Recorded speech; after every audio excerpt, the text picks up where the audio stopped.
Hi, this is Paul. What you're about to see are the three conversations I did with Nick. Now, I put out the conversation with Nick about his move to Orthodoxy and the healing that he's experiencing. That was the latest conversation, but I thought it might be nice to take the three conversations that I've had with him, the first one in 2018, the second one in 2020, and this third one in 2025, because it's quite a dramatic story. And I think that maybe laying out the whole story for you might be helpful. So this is the whole story on YouTube.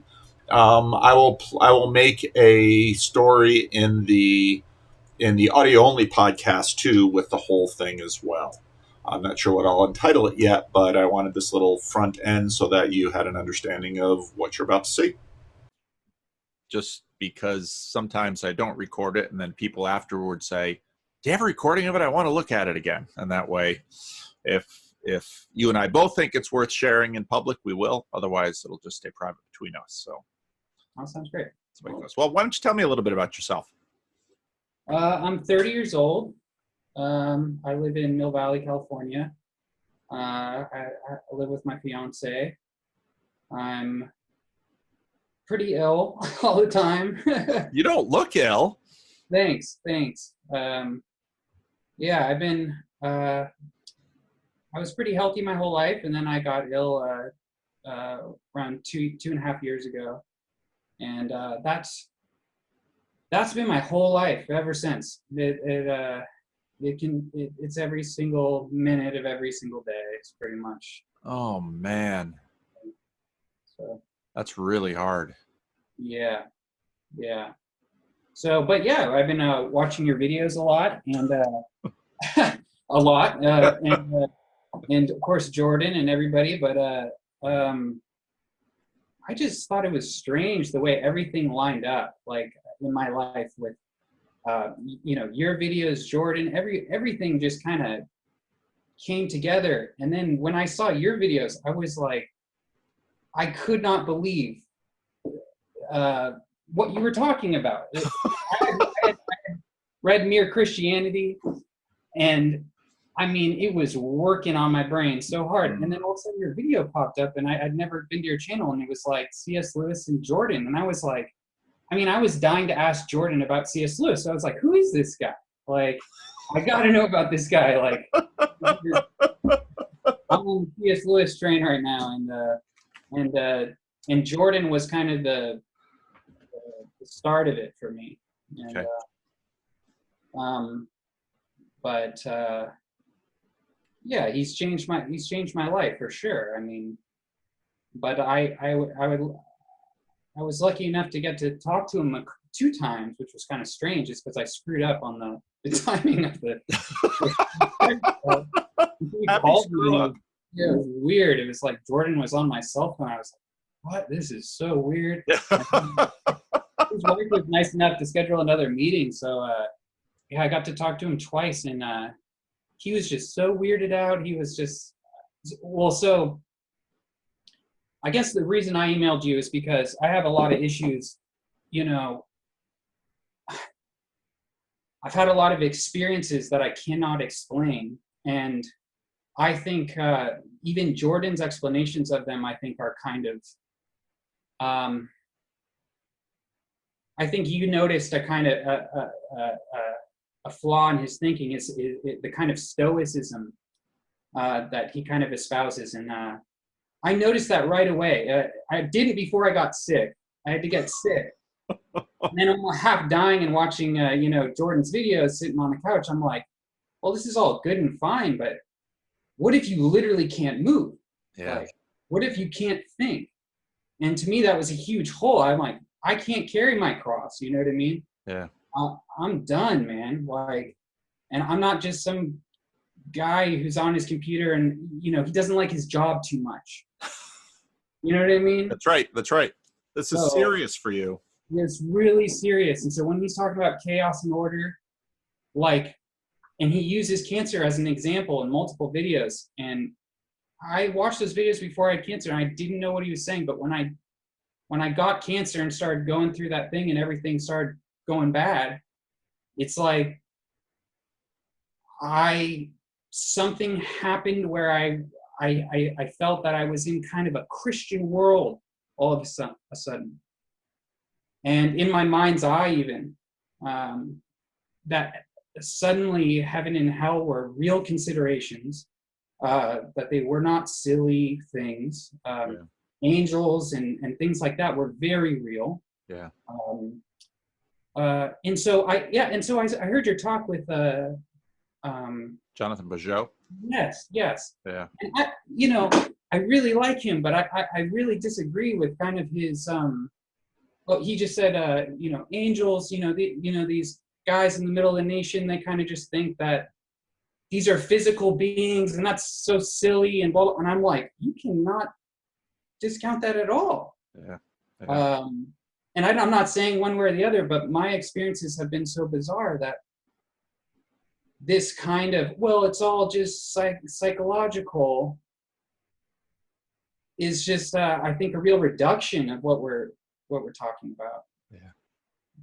No, I was surprised by my conversation with Jonathan. And I don't want to read too much into it, Yeah. but I also got that same impression. And so if we talk again, which we probably will at some point, I'll want to pursue that more with him, because especially have someone who's lived and worked in Africa. Now, maybe he didn't work so much, in terms of Christian ministry like I did with Haitians in the Dominican Republic, but I don't have any problem assuming the ontology of the spiritual world. I just don't find that far-fetched at all. Yeah. And I don't see why I should. Yeah. I feel the same way. Yeah. Well, do you want to share more about your experience? Sure. And again, if you share something and this isn't something you want to share publicly, we can just not share this video at all or edit it out, because I don't want that getting in the way. But I also, by experience, know that often when I have conversations with people, I might say something that you think, oh, how did he say that? And then you can go back and look at the videotape. I mean, it's just Right. easy. Okay, cool. I'll definitely talk about it. Well, I've had quite a few experiences. I've been hospitalized. Oh man, I've been hospitalized probably like 7 or 8 times in the last 2 years, really seriously, like bad. And but this one experience I had was, well, I had cancer, and so I had Hodgkin's lymphoma, which is I had I was basically stage 4. So Oh my. when I was getting in, I was basically dying. I was kind of living in and out of a dream world. I was being misdiagnosed every other week. It was just hell. And so when I got into chemo, my chemo sessions were 12 sessions over the course of 6 months, one every other week. And I took to very bad to chemo, about the worst anyone can possibly go. And there's no reason why. I was healthy, I kind of relatively. Okay. Except for the cancer. Even, Hodgkin's, they call it, people look at, they go, well, that has a great success rate, and so you'll be fine. And that's the one they solved. That's what everyone told me. That's the one they solved. And I said, whoa, okay. And so I got, immunotherapy drugs and all that stuff. And it was right around the 9th treatment, and I had become pretty, badly mangled from the chemo. But I was doing it, but it was really bad. And so my doctor came to me and said, there's this shortage of drug. There was this shortage of drug when we started, and now it's come back. And so we can put this back into the chemo cocktail. And we feel that that could improve your chances by 1 or 2% of success here. And so, and I knew that the drug was very dangerous, but it's administered all the time, but it's called bleomycin. And, but I had this feeling, I said, something's going to happen with that.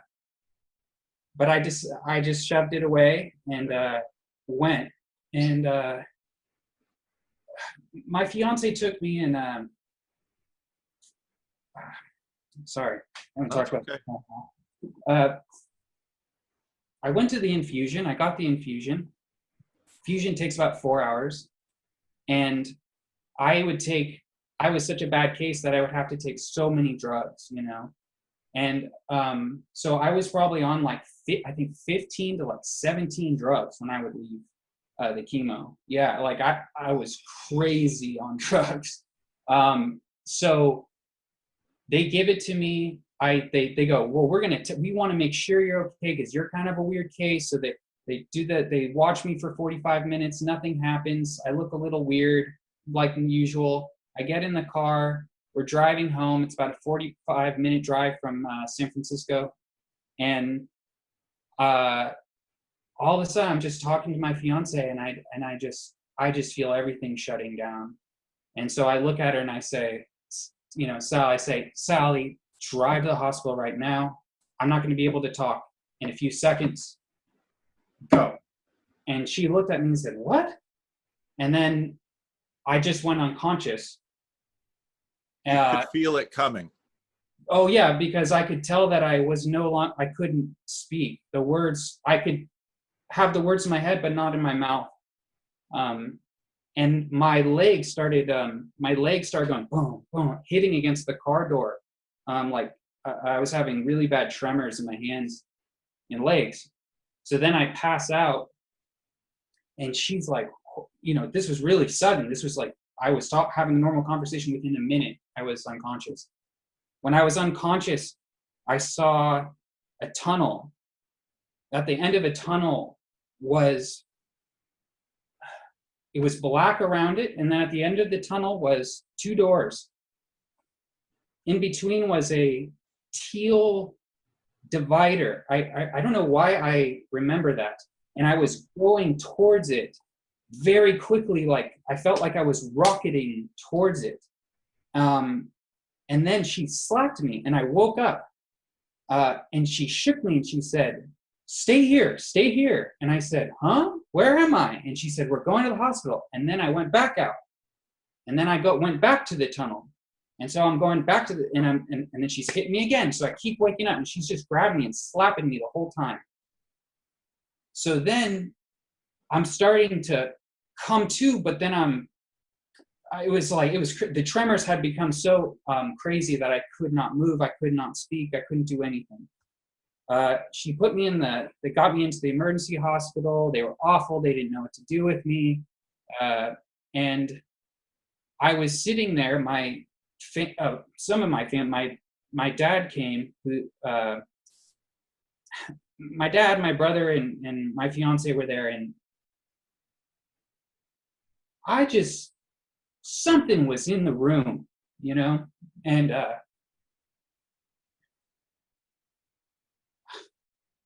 I thought I was going to die. And I knew that no one was going to help me because they didn't know what this was. It was so rare. And I was hallucinating really badly. And I just knew it was either I was going to live or I was going to die. That I felt that energy. The weight in the room was heavy, man. Yeah. And so my dad is looking at me, and I could tell by the way my brother and my dad were looking at me that they could tell that. And that was shocking. That was shocking that they were that scared. But then they couldn't admit it, so they were walking. And so I was sitting there, I'm looking at them, and I can't speak. And so I got all these thoughts, and I'm going, well, maybe I'm paralyzed. You know, maybe I'm just paralyzed because I can think.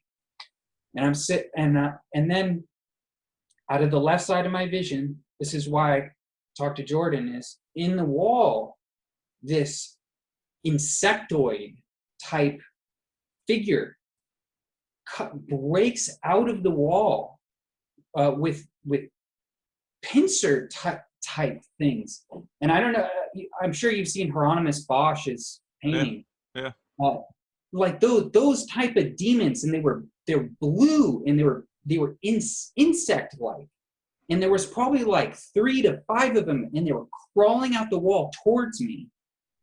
And they were about this big, you know, and I'm looking, and I was just, and I said, what the hell is going on? But I couldn't speak. And everything is shaking and everything. And they look like they're coming at me and that they're physically interacting with the wall. Then at the same exact time, I look up above me, and there's this light, and I see these Native American men on horseback. And it's like, you know, from like an old photo or something. And they're on these beautiful horses, and they have this torch. One of them has a torch, and they're just riding in this circle, in this carousel above me. And I looked at my dad and my brother, and they were all fake. That's what I felt, that they were. Your dad and your brother were fake. They were fake. They were denying that this experience was sacred, that their son and brother could be gone, and that they weren't men enough to just go, oh my God, this is so horrible. Let me just be with you. You know what I mean? They couldn't do that. Yeah. And but then I see the Native Americans, and I'm going, oh my God, and I'm horrified. And then but as soon as I saw these men on horseback, I immediately said, that's my mother's brother named Tommy. And he killed himself in the 80s when he was 28. I felt, for some reason, I have no idea, because he was so small, it was hard, you know, I couldn't make out the exact faces. Right. But I went, Tommy, that's Tommy. Tommy's going to save you. Tommy's saved your life. And I just sat there. I said, why do I think this? What? And everything, then the demons slowly went back into the wall. They kind of rolled back into the wall, and they just, the Native Americans kept spinning, and then it slowly went away. And then I lost my speech I lost the ability to communicate for 48 hours.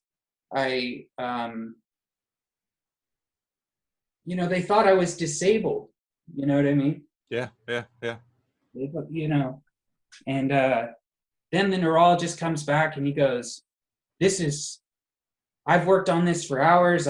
I've never seen anything like this. This is unbelievable. You have a fatal case of serotonin syndrome from a drug that it cannot happen. It's a 1% of 1%, maybe even, you know, less than that. And definitely could have died. And then slowly my speech came back, and that episode was the worst episode I've had. I've had one other serious, well, I've had multiple other serious hospitalizations, but I had one chemo that went really bad where I had to be hospitalized, and it was horrible, but it wasn't like that. And then another one where I did have serotonin syndrome from Zoloft, from prescribed antidepressants, and I hallucinated again, and I saw a very strange vision of in the paramedics car. This wasn't fatal. This was just, I was having tremors and the whole thing, and I was hallucinating and going unconscious. But I knew that I would hope that I wasn't in the fatal kind of area there. And but I saw these dogs. I felt this spirit in the paramedic car. That God was looking out for me, and I didn't know why. Like, because I shouldn't feel that way. I'm not safe. Nothing about the situation is safe. So why? Yeah. And I'm a kind of nihilistic guy. You know what I mean? Like that's kind of my mind frame, is kind of being a cynical pessimist. And so when I saw kind of God, I was like, well, I've been reading the Bible, you know, and I have been kind of asking, well, is this true? You know, Yeah. How does this connect to my experience? Yeah. You know, that's really what I've been trying to figure out, because I tried to figure out the question of evil. I mean, I was like, I had lost my marbles a little bit, you know, So, but just really quickly in this, the vision that I saw, the second vision, I saw the Spirit, and I said, well, if this theology is true, then where is Satan? And then and as soon as I said that, and I was hallucinating, I saw these Rottweilers running after me in this weird frame, and they were like these little chaotic dogs. And I heard a voice, and it said, "There he is." Huh. And it was little dogs, and then it went, and it just was obliterated in this kind of weird fire. I know this stuff is so out there, but well, let me say something about your stories, because in our culture, people don't tell stories like this because they don't tell stories like this publicly because there's a stigma attached to it. Yeah. But as a pastor, people have experiences like this, and they're like, so then pastor, well, you're not supposed to tell. So then they sit down and they tell me a story, and like, something like you're telling me, they're often different, but wow. So how have these experiences changed you? Oh, everything about me has changed. Wow. I went from pretty, well, I was a egocentric artist, I guess I would describe myself, and someone who was always looking for truth, but wasn't actually seeking it. Loved to talk about ideas and loves to talk about life and death and not actually experience anything like it. But wow. Yeah, talk about getting what you ask for and not wanting it. Yeah. But the most important thing it's done for me is it brought me to Christianity. To me, that was the whole point. It was I either continue and I die, or and not that Christianity is some contract to make me live. It's kind of the opposite. I found that when I thought I was going to die, and people around me thought I was going to die, I didn't care about anything that I cared about before. That everything came off, and all I cared about were these principles that I couldn't see, and that I found that Paul was talking about in his letters a lot, and but it made me reach out to God. It made me get so angry at God. I cursed out God. I was in a ward of where I had no immunity. My immune system dropped. So I became neutropenic, and so I was on this ward full of just sick children. And all my friends were coming in with like masks and gloves, and I mean, it was bad. And then they're coming in and they're going, well, you haven't had chemo. You could have cancer. We got to get you in chemo, but you have the flu and you could die from pneumonia. So we don't know what to do with you, and it was just like, and then so I got in a real argument with God. I've always believed in God, but I've never, not the Christian sense, I guess, of God. And I got so mad. I got so angry.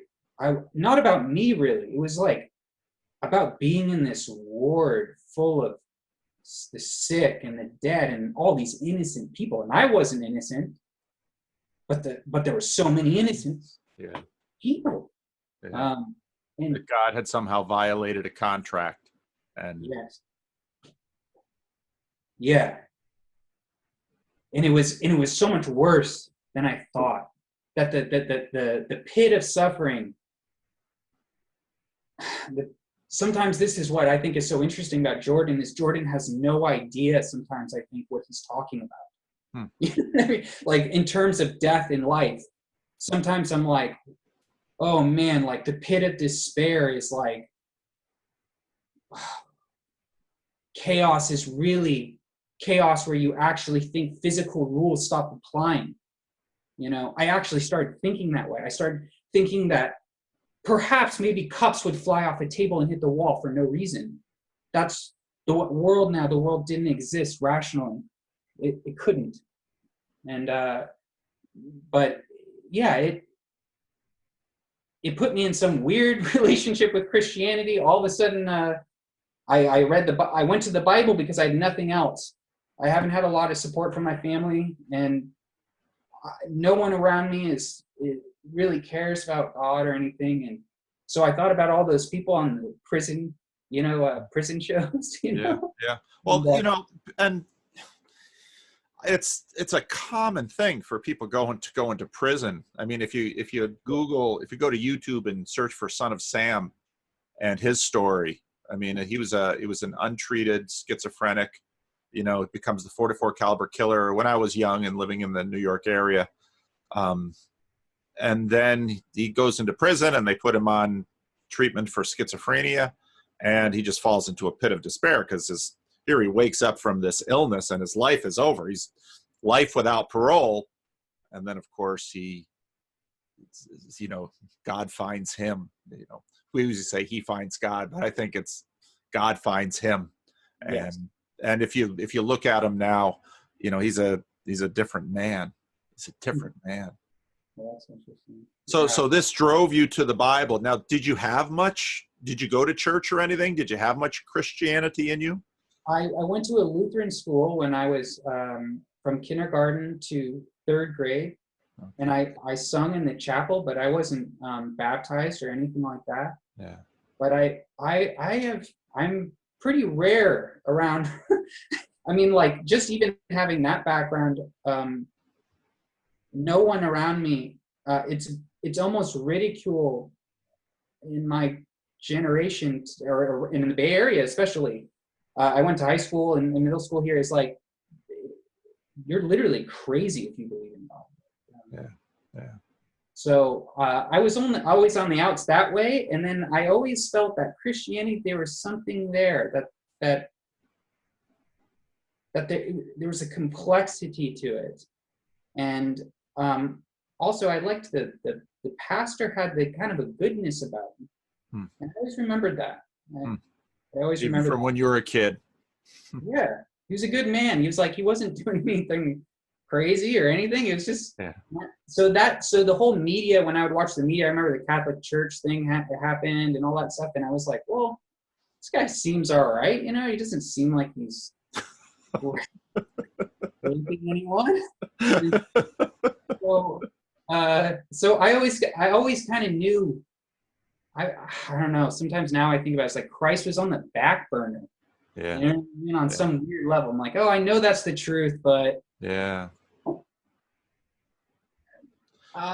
And it's I often think about the story of the Apostle Paul, and in the book of Acts when Stephen is being killed, he's holding their coats, and then on the road to Damascus, Jesus shows up and blinds him, takes away his sight, and sends a poor Christian over to, you got to go pray for Paul. The guy's like, that guy? I don't want to get anywhere near that guy. God says, no, you're going to do it. Yeah. God does what he wants. And he's, people sometimes think they want to bet God and play games with God. And I just think, you're out of your mind. Yeah, seriously. He doesn't, if he wants to do something, he doesn't play around. Yes. And he'll take the kinds of risks that we look at and say, no, you're not supposed to do that. And he's like, who are you to tell me what I'm supposed to do? Right. So true. Yes. Oh, man. Wow. So you started reading the Bible, and then, did it start making sense to you more then after everything you had been through, or what was that like? It was the craziest experience ever. I kind of ran out. I ran out of stuff to watch, movies, whatever. That's right. I hate the media. You know what I mean? It's like, man, like, what do you do? And so Jordan kind of was, he was great with book recommendations. He told me to read Answer to Job and a lot of Jung and all that. But when I read the Bible, I was just, well, first of all, I was like, okay, I want to read it quickly, and I want to read it, from Genesis forward. Like, I don't want to skip around. I want to go through Kings. I want to do it. And so, and I want to do it quickly. I want to see my initial reaction. And I think I read it like in a month or something. I mean, I was like, that's all I did. And I couldn't get over seeing God's perspective. That just, it wasn't like the stories or thinking about a specific story. It was like, wow, I'm so ignorant and egotistical that I never even considered that. Like, I believed in God, but I didn't really consider God. Yeah. And, so a lot of those descriptions, especially of the prophets, was so overwhelming to me, and that the seriousness of it I liked. I went to one church service and I got so sick that I had to leave, but the pastor started saying all these quotes, and he's like, it's not as ominous as it sounds. He's saying all these like super intense things, and I was like, no, it really is. Like, it really, really is. Yeah. It's for people who have nothing. Yeah. And yeah, I don't like this little like Disneyized version of it. It's sad to me. Yeah. But, well, and what you describe, I think, is in my experience, when we have health, security, stability, affluence, it's something. It's a game we play. It's not real. We're full of ourselves, but it's the people who don't have those things that America makes lousy Christians. It does. How can it not? And prison. Some of our best Christians are made in prison, and in hospitals. Yeah. And among, I've never made an atheist homeless person. Now, a lot of them are nuts. Now, don't get me wrong, and many of them have. Just yesterday, my wife found a guy and he was having trouble, and she tried to help. I said, "Well, let's go help him." And we picked the guy up, and he was, all the stuff that I've dealt with for years. He was soused and mentally ill, and brought him back to his crappy group home. But if he'd sit down and talk with the guy, I'm sure God is very real to him. Yeah. But now we're surrounded by all of these things that are wonderful things. Yeah. But you had that taken away when your health was taken away.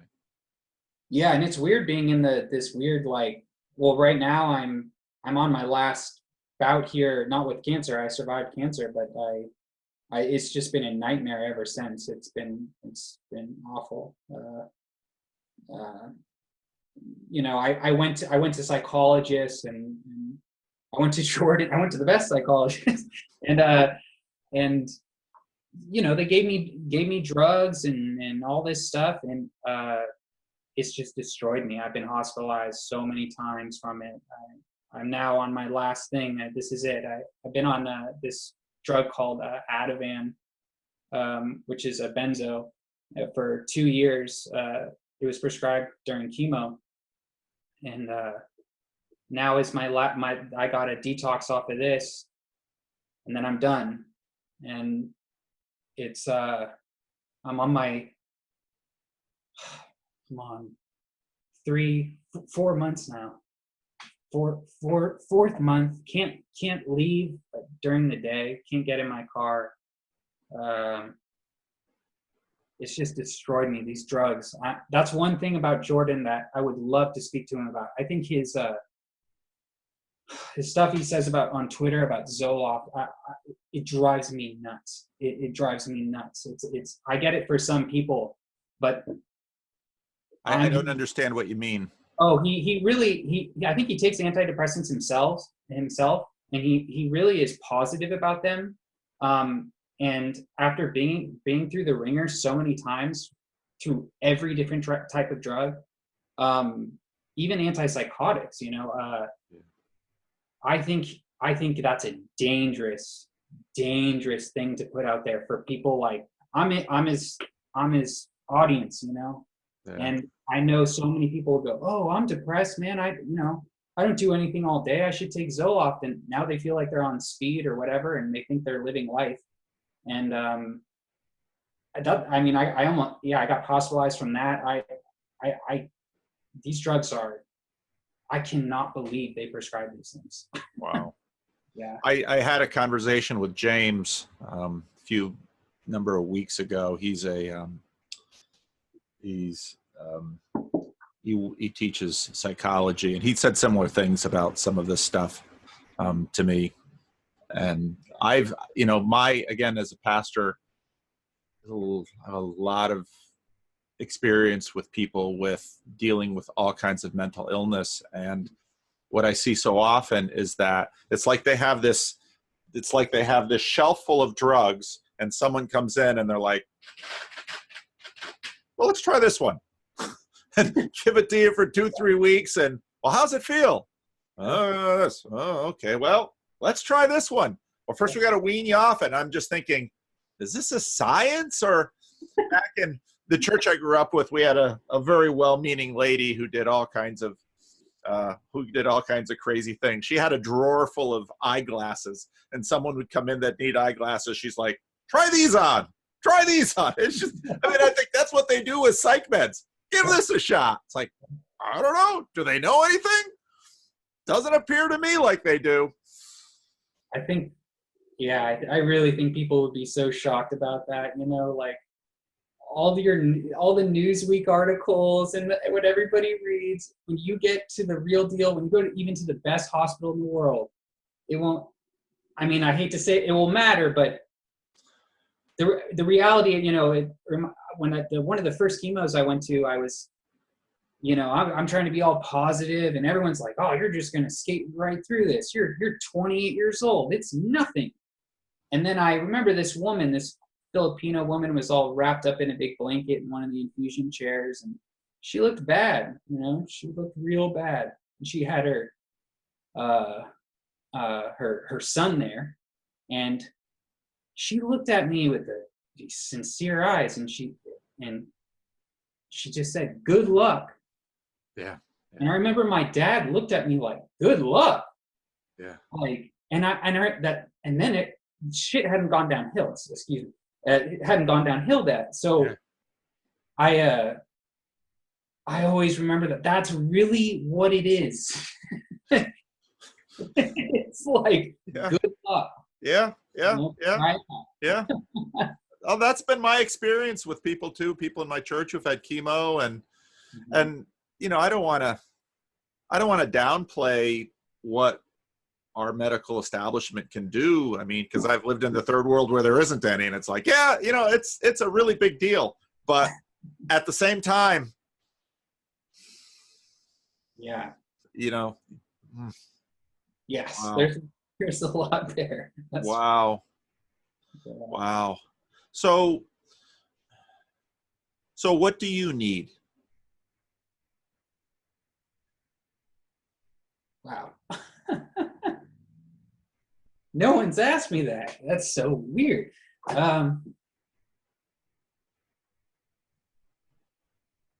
Man, I just need to talk to someone, to be honest. Because, now I'm like totally crazy. Everybody thinks I'm totally nuts, it was like even before the Christian thing, but now it's like, they're like, what the hell are you talking about? But you're not alone. When I was a teenager, we had 2 houses down from us. a family lived there, and I remember the woman, the mother of the family. I was babysitting their kids or something. I was like 14, 15. And she comes home one day. I don't know how we got here, but she had died on the table, and she had been out for a number of minutes. And she told me her story. And I'm like a 14-year-old kid. And I'm just listening, and it's like, okay. People that, well, make a judgment on it. Well, I can't make a judgment on it. Yeah. And I grew up in a place where, not unlike the place I minister, where we live in this media world where we watch people on TV and we look at them in magazine covers and we think this is a normal script in life. And people who have experiences like you, well, there's no place for you. So we're going to call you crazy. And we're going to put you over here, and maybe you'll talk to some YouTube pastor. But,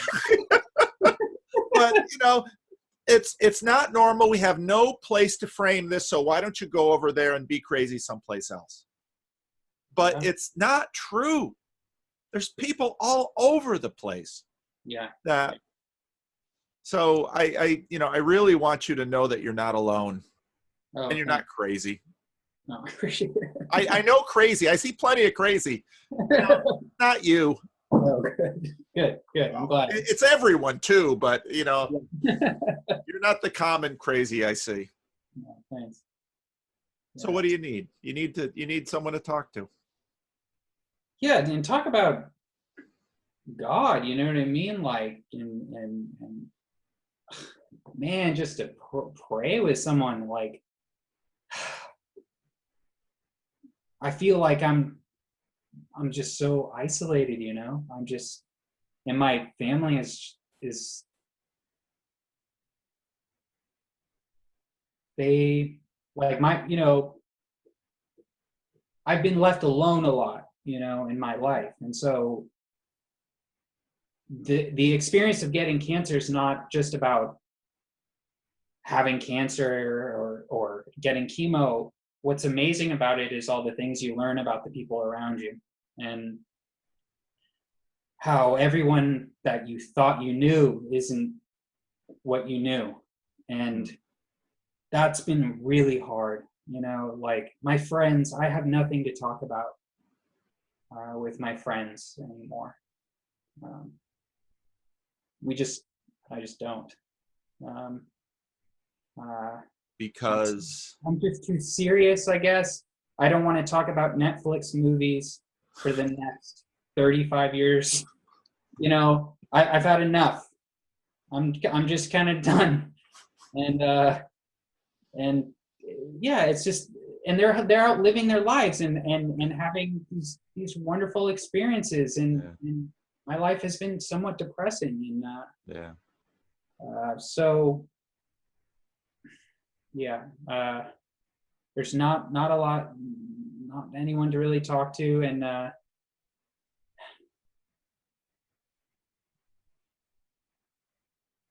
now, are you you mentioned earlier, you just kind of shut in right now because of you just have to be by yourself? Well, my fiance is taking care of me, which I'm really happy about, and I'm able to take a walk in the morning a little bit, and then every week I have to start to taper and cut the amounts, and then I go into a spiral, and then I can't get up for about a week, and then we start all over again, and so I'm always kind of up in the air. We've canceled our wedding 5 times, so it's awful. Wow. Did you have any church connections with anyone? No. Oh. You're the first person, because I would go online and look at churches, and oh my gosh, like all they talk about is politics. Like I was just like, I just want to pray, and there doesn't seem to be places to pray. And yeah, so I was just bummed out when I would listen to even like some of the sermons, and a lot around me is like, that's hip right now. Yeah, I know. Yeah. I know. Because politics seems so real and God seems so not. Yeah, that's so true. Yeah, And I see it all the time. yeah, yeah. That is so short-sighted. You would think among a community of people where 100% of us know we will die, we might think a little about it. But no, because we as a culture have managed to bubble wrap ourselves, and well, that's going to happen off in the future. Only part of the reason that churches are full of old people is that they started going when they were young. The other reason church is full of old people is because often at some point in either their health goes bad or they're in their 60s or 70s, they begin to say, crap, I ain't going to be around. Right. I got to think about this. Right. Yeah. And you just got there early. Right. And you got there in a way that you have time to think about it. Yeah, which is, very lucky. Yeah. You have to process it a little bit, but yeah. Wow. Well,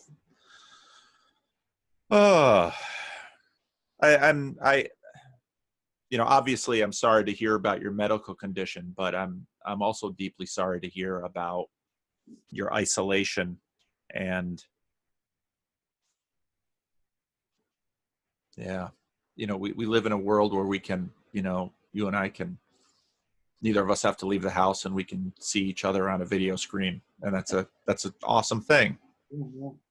But we're not made to be alone. Yeah.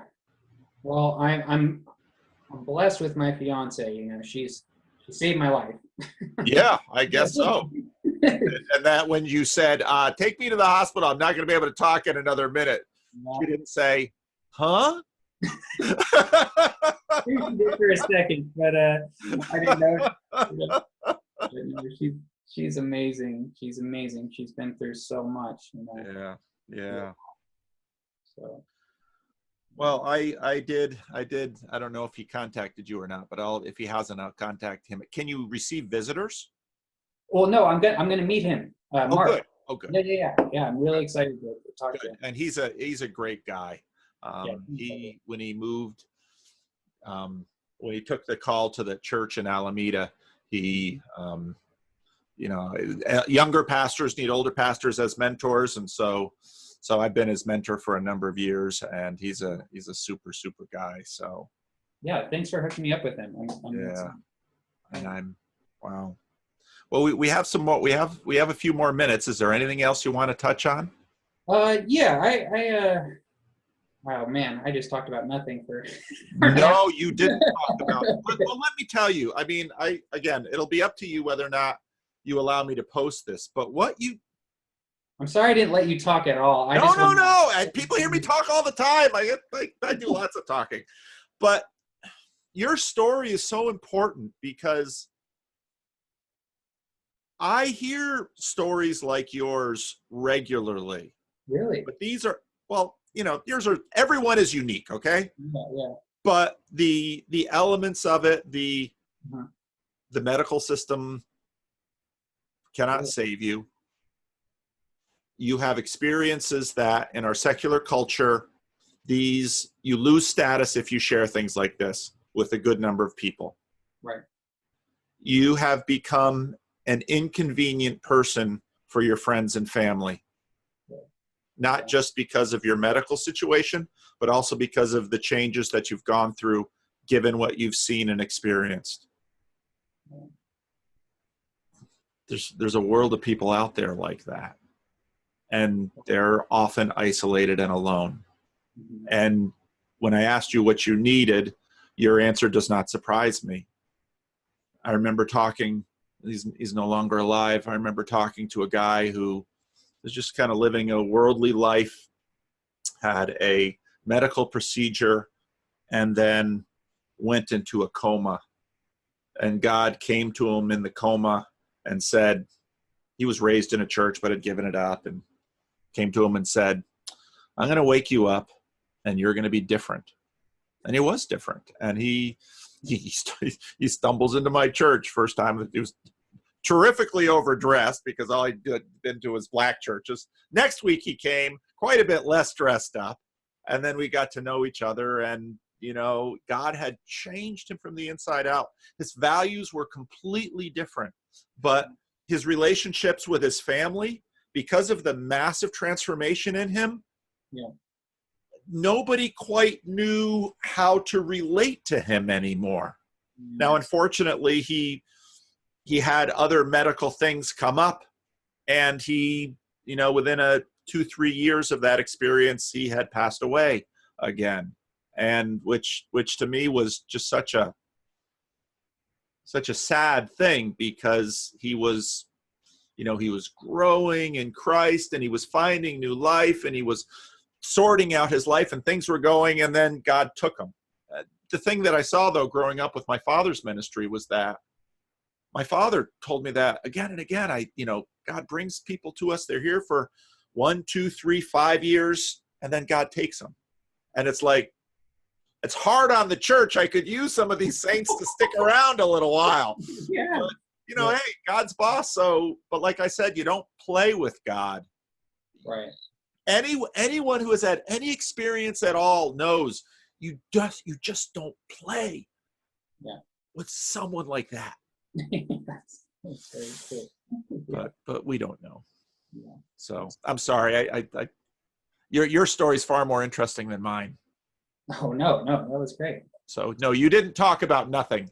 You. I didn't ask. A lot of people can benefit from your story. No, I appreciate that. Well, thanks, Paul. So yeah, if you have, like I said, we still have a little bit of time. So if you want to go into anything else, we can. Or if you're tired, we can wrap up. It's up to you. I can't see the clock. How long do we have? Well, it's 3:22 now, and my next one is 4. So if we stop at like 3:45, that gives me a few minutes to go to the bathroom and do a couple errands and things before my 4 o'clock. Cool. Oh well, I was curious. Well, I've been reading a little bit about Calvinism, and it's interesting. Like I've seen some of the kind of critiques about. I was curious about some of your views on predestination. Because I'm trying to sort these things out, and part of my experience is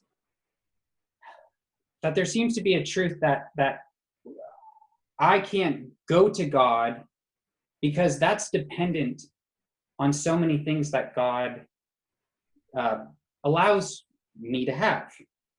And so I don't really understand the argument the other way. I'm curious on like just what the view is on that. Yeah. Well, the first thing to say is that when someone hears Calvinism, they almost always think predestination. Yeah. That is actually not from Calvin. That's more from later. So about 100 years after Calvin, these issues about predestination in the Calvinist Arminian fight really got engaged, but that's about 100 years after Calvin. Calvin, for the most part, articulated the common church view of predestination that the Roman Catholic Church and Martin Luther, the only thing is he mentioned double predestination, which got all the attention, and then that a whole big theological thing just took off after that. So when people hear Calvinism, they hear predestination and off they go. And it's like, well, it's kind of like the wooden slide has been worn, and once people hit it, it's like, wing, down we go. And it's like, okay, leave that over there. Don't worry about that. That's a tiny little part of who John Calvin was and what he wrote. Yeah. I think the idea, and when Tim Keller, who's a celebrity pastor in New York City, who does a really good job on a lot of things, and when he's often asked about it, he says, well, I'll talk about how the Bible talks about it, because that's supposed to be where Calvin gets it from. I think the best way to understand it is the fact that none of us, I think it's similar to, I think it's what you just said in terms of, well, how could I find God? well, I'm running around and I'm living in America and I'm able to fill my life with all sorts of diversion. I think I'm going to live forever, even if another part of my brain knows I won't. I'm going to manage things because I think I'm smarter than God and I can critique him. And, and then something happens and you change. And sometimes experientially, the path feels like, well, I was looking for God. And I think, again, I use the example of Paul and his conversion. When you ask the question, well, who finally gets God and who doesn't? I don't know that we can answer that question. Yeah. And so the best answer for that question is God knows, and leave it at that. Right. Okay. Yeah, I agree with that. I'm just curious on, because when I told my dad, oh, I'm reading John Calvin. He said, oh, what's the point? He said, why do anything? That was his response. Right. And but I keep just coming back to my experience. I go, well, I couldn't even think about God if it wasn't for God giving me that ability. That seems really tied in here. Right. And so, so I've been thinking a lot about that. Yeah. And Calvinism is not determinism. But again, these are, most of us have, for almost everything in the world, just a tiny little, a couple of bytes of information that we can keep with something in terms of association. So Calvinism, determinism, that's where people go with it. So, Puritanism, being strict. So but if you start reading John Calvin, well, why would he admonish all kinds of things if he didn't believe people had the will to either listen or reject? Yeah. Well, okay. Big topics. Yeah. Well, I was also curious. I had a question about art for you. Art. Yeah, because being an artist, I haven't been able to do much of it in about a year, but there's always been this. I know that Protestants have always kind of had this touchy relationship, which is weird because I really like a lot of the Protestant artists. I think they're really strong, but how do you view I guess art and culture in a Christian? I mean, almost like the first Reformed movie. How do you live a Christian life in this world? Well, my tradition, the Christian Reformed Church, has traditionally, but not exclusively, been a fairly plain church tradition. That's changing now a bit. I think it grew out of, and actually, talking to Jonathan Peugeot and, all the conversations that I've been doing, I've been thinking more about this lately. There was an instinctive hesitance to be careful about physical images because of how quickly we bond with them. And, especially having lived the cross-cultural life I have. So you look at, let's say, and I don't know, if we post this, I'll catch comments on this, but so what? If you look at Jesus up on the top of the dome, you can't look at Jesus and not see the color of his skin. And just issues are going to be raised by that, and potentially stumbling blocks. Now, people will rightly say, yeah, but the Bible does image God in language, and that's true. And all of these things are representation. But the commandment, the second commandment, not to make graven images of God, is amazingly perceptive in terms of how quickly we try to appropriate something that God makes and turn it into us. And so in other words, if God were a baker, would we make a cake and then say, here is your God?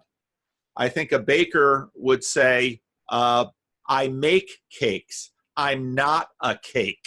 An artist would say, I make art. I am not art.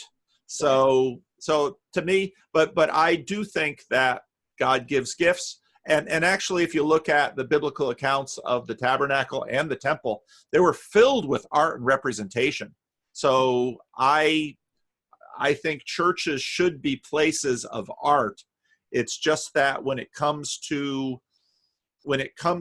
we've got to be a little bit careful about images in terms of just how powerful they are with shaping people's imaginary, and therefore by shaping, they limit.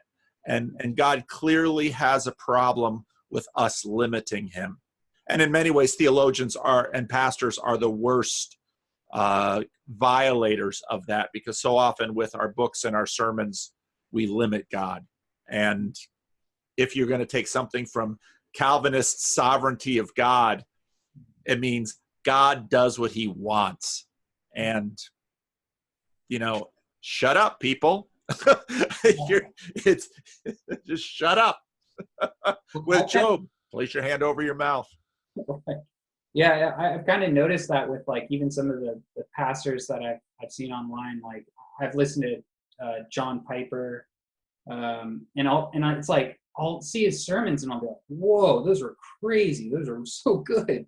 And then he'll be asked the most ridiculous question, like about like, hairdos or something random, you know what I mean? And then but I understand that he has to answer it. But then I'm like, but this is just his opinion. This doesn't really need to be like put out there. But I guess everybody's looking to him. Well, yeah. That's part of the idolatry of celebrity. Yeah. And same with the Jordan Peterson crowd. Oh yeah. It's a natural phenomenon. Yeah. And it's always been with the church. A lot of the church fathers, they were celebrity pastors, but you got to be careful with it. Yeah. Because we're all just people. Yeah. Yeah.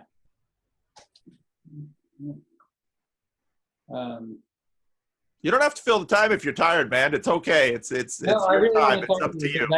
I never get to talk about any of this stuff. My girlfriend's like, oh man, John Calvin. Yeah.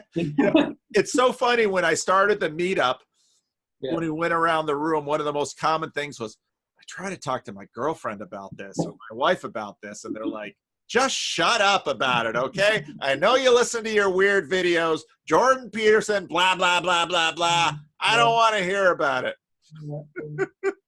It's so true.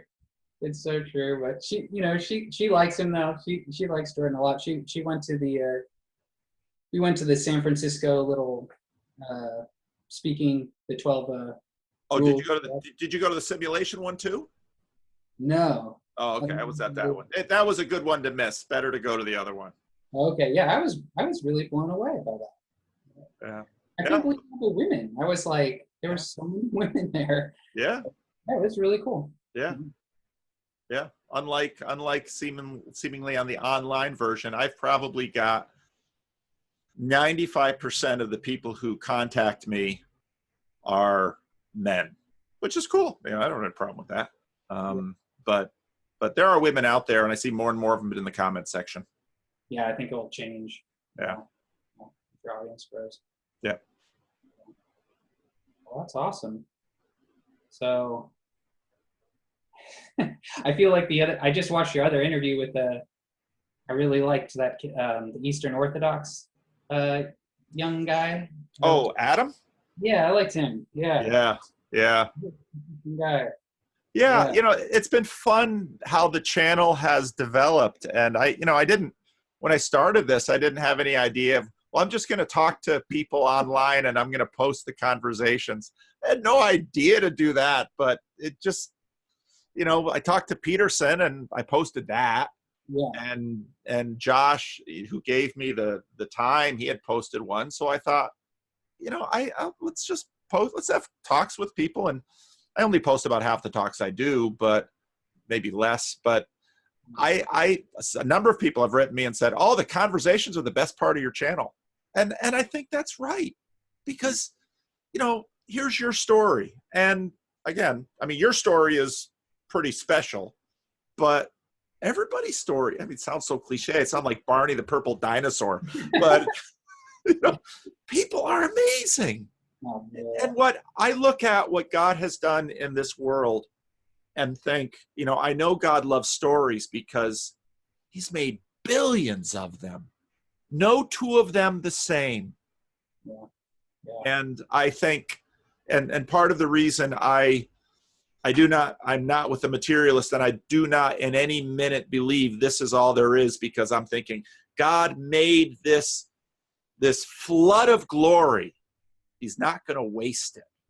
And that's why, even though on one hand, I believe, obviously the illness and the sickness and the suffering that you have endured, this should not be. On the other hand, I don't think God's going to waste it. Don't think he's going to waste it. I agree with that. Yeah, there's a weird sensation that when everything is going wrong, but then this connection to God, I got this sensation after cancer that everything was as it should be, but I didn't know why, because everything seemed so awful. Yeah. Hard, I guess. Yeah. Oh, yeah. I've had the experience in, really hard times in my own life, when it was in those times that my communion with God was the sweetest. And so often in the other times of my life where things are easy and comfortable, where I'm a slacker. Yeah. But it's like, boy, hard to put it into words. I don't want to go back into that pain. Everything in me says, and when when I'm in the foothills of those kinds of times again, it's like, I everything in my body, I don't want to go there. But part of me also knows that if I do go there, God will be with me in it. Right. And it doesn't get rid of the pain, Mm-hmm. but I'm not alone in it. And God is enough. He really is. So, but my suffering hasn't been anything like yours, and I know that. Oh, yeah. What I always think of is gulags. You know what I mean? Yeah. Oh, I'm blessed, man. I'm doing great.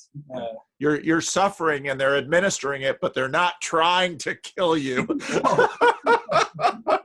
We're really trying to help you. We're just going to make you outrageously sick and feel awful, and it might kill you, but maybe it'll help. Yeah, it's very strange. Yeah, I feel blessed with modern medicine, but I also hate it and think it's, well, I guess I think it's more just the pride of it. There's something about it that with doctors, a lot of them that I've experienced, it's like if they see anything out of their experience range, it's simply, it didn't happen. It can't happen. Yeah. But there are also wise doctors out there that I've met doctors before who they understand their gig and they know how limited they are. And I mean, Francis Collins, became a Christian and has done a lot of writing on origins and science and those kinds of issues. But, reading some of his stuff, how he became a Christian because he saw people like you in the hospital who, from his secular point of view, these people should be miserable and maybe thinking about doctor-assisted suicide, but he saw them and said, something else is going on here. It's like that. It's like a story that I read in one of my sermons, one of my favorite stories about Mabel, who is a woman in a terrible nursing home, and her face has been eaten by cancer, and the place smells like urine, and she's lost her sight, and she can't smell, and she can barely hear, and she can't taste. And a young seminarian goes to visit her and gives her a flower, and she says, she basically thanks him and graciously and says, no, give it to somebody else. I can't really see it or smell it. And he starts to converse with her, and he learns that she is enormously happy. And he's like, why on earth are you happy? Well, I have Jesus. What do you mean you have Jesus? You're sitting here in this terrible nursing home. Nobody ever comes to visit you. And she says, no, I'm very fortunate. He's like, and so John Ortberg tells it in the book, The Life You've Always Wanted, in a chapter. It actually comes from another pastor, but it's true. You see it. It's not common, but you find it. And once you see it, you take off your shoes because you're on holy ground, and you stop being an idiot. Yeah. Yep. Or at least you'd sometimes stop being an idiot. We're human beings. Well, Nick, thank you so much for sharing your story. Thanks, Paul. Thanks for talking to me. And we can talk again. And I hope my friend his church is just down there in Alameda. I'm glad you have an appointment with them, and let me pray for you. I never close these things with prayer. When I visit with people as a pastor, I always close with prayer. But would it be okay if I pray with you? Of course. Yeah, I love that. Okay, let me pray for you.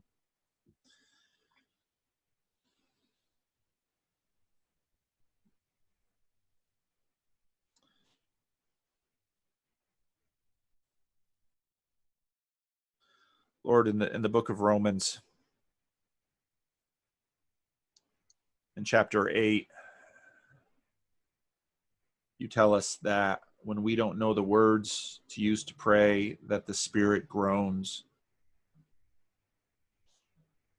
And we hear, Lord, in the same chapter, that creation groans, and it's waiting for your children to be revealed so that creation can be liberated from decay.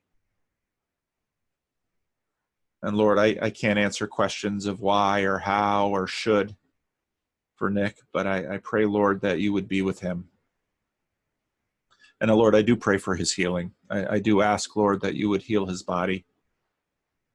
But more so, Lord, I pray for his soul and his spirit, that you would be with him. May he have a tangible sense of your presence in his life. May he understand that you will never leave him nor forsake him. May he come to believe that he can trust in you with whatever comes down the road, whether it's at the infusion center or the doctor's office or whatever the coming times bring to him. And I pray, Lord, that you would give him opportunities to share his story, to share what you've done in his heart, and to know that he's not alone. Lord, we believe that there's a cloud of witnesses. And Lord, in that cloud, there are millions whose names are not remembered in our textbooks or on our monuments, but you know them all. And so I pray, Lord, that you would give Nick a sense that he is surrounded by the saints, and that as C.S. Lewis noted in Screwtape Letters, that the church down here is a muddled, stumbling mess so often, but from the other side, as we see from the book of Revelation, is an army of myriad upon myriad who have been washed by your blood. So I pray, Lord, that you would bless him. And I ask, Lord, that you would heal him. And Lord, I pray that you would let his story touch others, those who are living on their own, those who feel isolated, those who can't tell their story because no one will believe them. I thank you, Lord, for his fiancée that has been caring for him. And I pray, Lord, that you would give her strength. So, Lord, hear my words as I pray them in the name of Jesus. Amen. Wow. Thank you, Paul. You're very welcome. Thanks, Paul. Well, we'll talk again. You have the link.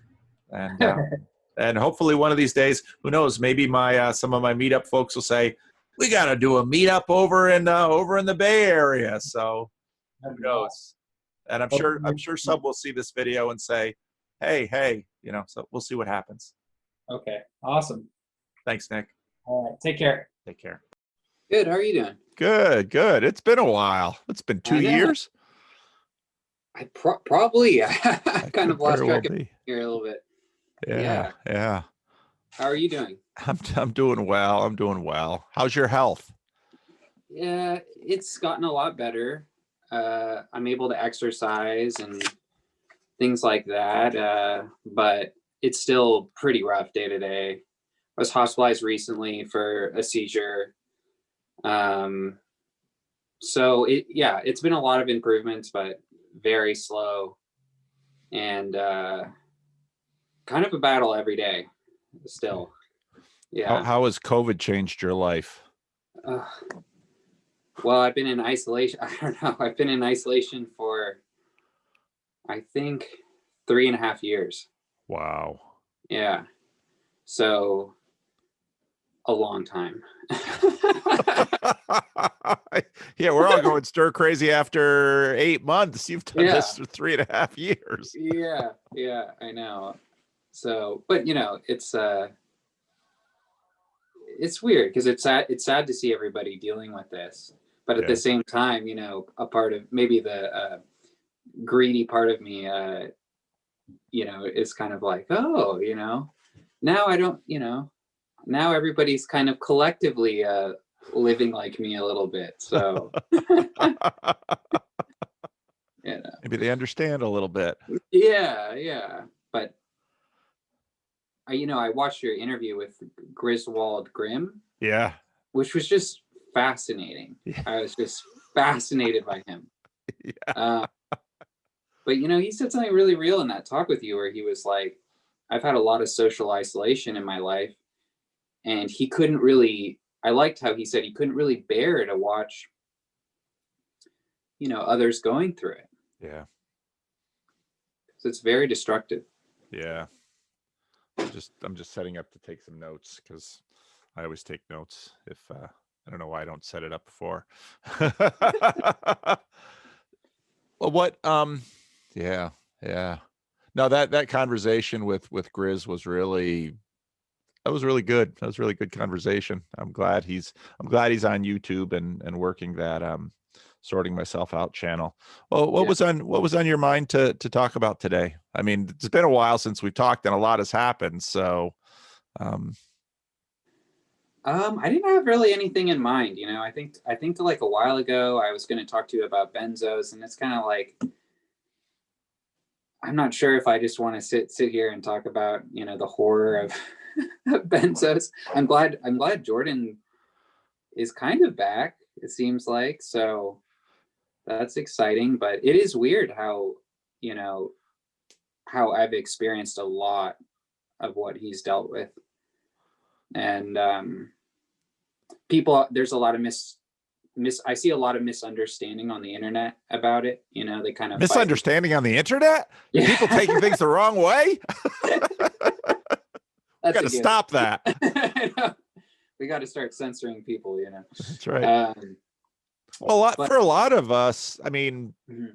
I'd heard I'd heard the classification of drugs before, and I didn't know hardly anything about them. And of course, then and what was that? What was that? That was that withdrawal reaction out of is it ataphasia or something like that? Michaela was Oh talking yeah, about. yeah. I don't know the medical terms. I forgot what. It's been a while since I looked at all this stuff. Yeah, yeah, But what I saw is people saying, how could he, with all his yeah, his clinical experience, fall into that? I yeah, mean, that is just a complete misunderstanding of the medical world. Um, they're given to you, and they tell, like I was told, I'm still being hospitalized for this, right? So they told me when I was trying to get off them, they said it will be like 2 weeks with the flu. Now it's been 2.5 years. So that's a top neurologist at UC of San Francisco, and he had no idea. wow, They don't see people after this, yeah, and there's a lot of liability with it. yeah. So I thought that was hilarious. I was like, oh, of course he would take them. I mean, of course he would take them and not know. Like, no one knows till you do it and you get destroyed from it. Yeah. Um, Well, there's just a lot of, I mean, the internet has changed medicine because I'm old enough to remember before the internet. And so the doctor gives you something, you trust the doctor yeah, because they have a degree, they're in a white coat, there's an entire institution behind them, they give you something, you take it. Now, of course, with the internet, anything that the doctor says and does, you can go back and Google, but that's its own snake pit too. I sure. mean, find any practice or food or anything, and there will be people on the internet that that say this is the cure for everything, or this is the worst thing in the world. Yeah, And then we're there in the middle of this miasma. Well, and this isn't obviously just medical things. It's politics, it's science, it's religion, it's yeah, almost everything. We're in a blender of information. And at least in this situation where you've got a medical condition, well, I mean, your biological life actually depends upon it. yeah, So what do you do? yeah, And I've known a number of people like yourself, and obviously with an older congregation, you very quickly realize that there's a lot of trial and error that goes on with this stuff, especially with psych meds. I see that all the oh, time. Well, let's try this on you. Oh, right. okay. Let's see how it goes. Okay, but Yeah, yeah. No, they really think these people have it all together, and I have a much different look at doctors. Like I almost look at them as killers. Um, that it's your responsibility. You're an advocate for yourself. They will kill you and then they'll walk away and have lunch. You yeah, need to really internalize that. yeah, And that's really hard for people because they go, what? How? You know, they're doctors. yeah. you Yeah, know, and it's not like they don't, it's not, in most cases, they're not looking to harm you. Most no. people I know that go into medicine, they really want to help people. They Oh yeah. they want to do the right thing. I mean, they have hearts and Oh yeah. lives too, and feel guilt and responsibility, but they're playing with tremendously powerful tools. Yeah. And then they have I'm convinced that, I mean, almost every doctor I've met, I think, and I counted, I've been to, I think it was 32 doctors in 4 years. And so, like, I know doctors, and I would say I've met maybe one or two out of those 32 that are humble. There's very little humility in that profession, and because people come to them and go, hey, I need your help, you know all the answers, you're with the degree, you got the BMW, you know you're gonna tell me what to do. And it kind of breeds this arrogance. And sometimes I wonder how much that has to do with what's going on here. Yeah.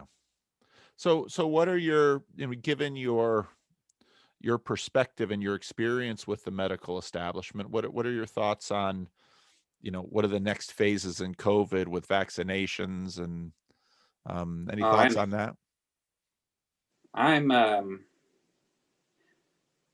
I guess I kind of identified with some of Chris Waldgren's statements on just being kind of horrified by people giving up their. I'm much more concerned about the liberty aspect than I am about the health aspect of going with COVID.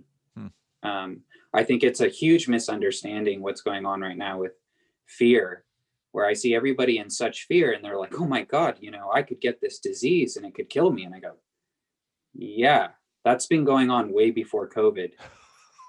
Yeah, welcome to life. Anything can kill you, and diseases kill 14-year-olds and they kill 9-year-olds. Yeah. But no one wants to face that. It's very hard, and I get it. We're all just lucky to be here just for today, so I find everybody's fear. I'm like, it's very strange. I'm like, why aren't we discussing heart attacks? Why aren't we discussing cancer? Why is there no push to destroy these things, to end this evil on the earth? And I think I like how people are so willing to go after this one, but I'm convinced that a lot of that has to do with the media. And I hate the media. I would say that's one of the things. It's, maybe I need to work on that. It's like forgiving the media. Well, I mean, so you've been in isolation for 3.5 years. What has brought this about with respect to the media? Because I guess how do you fill your days? We have these screens and things. So what has brought that reaction in you? Going to when I got out of treatment initially, I was able to. I still hadn't come off benzos and stuff, and so I was able to move around for a few months. And I went to a riot in Berkeley. I went to that.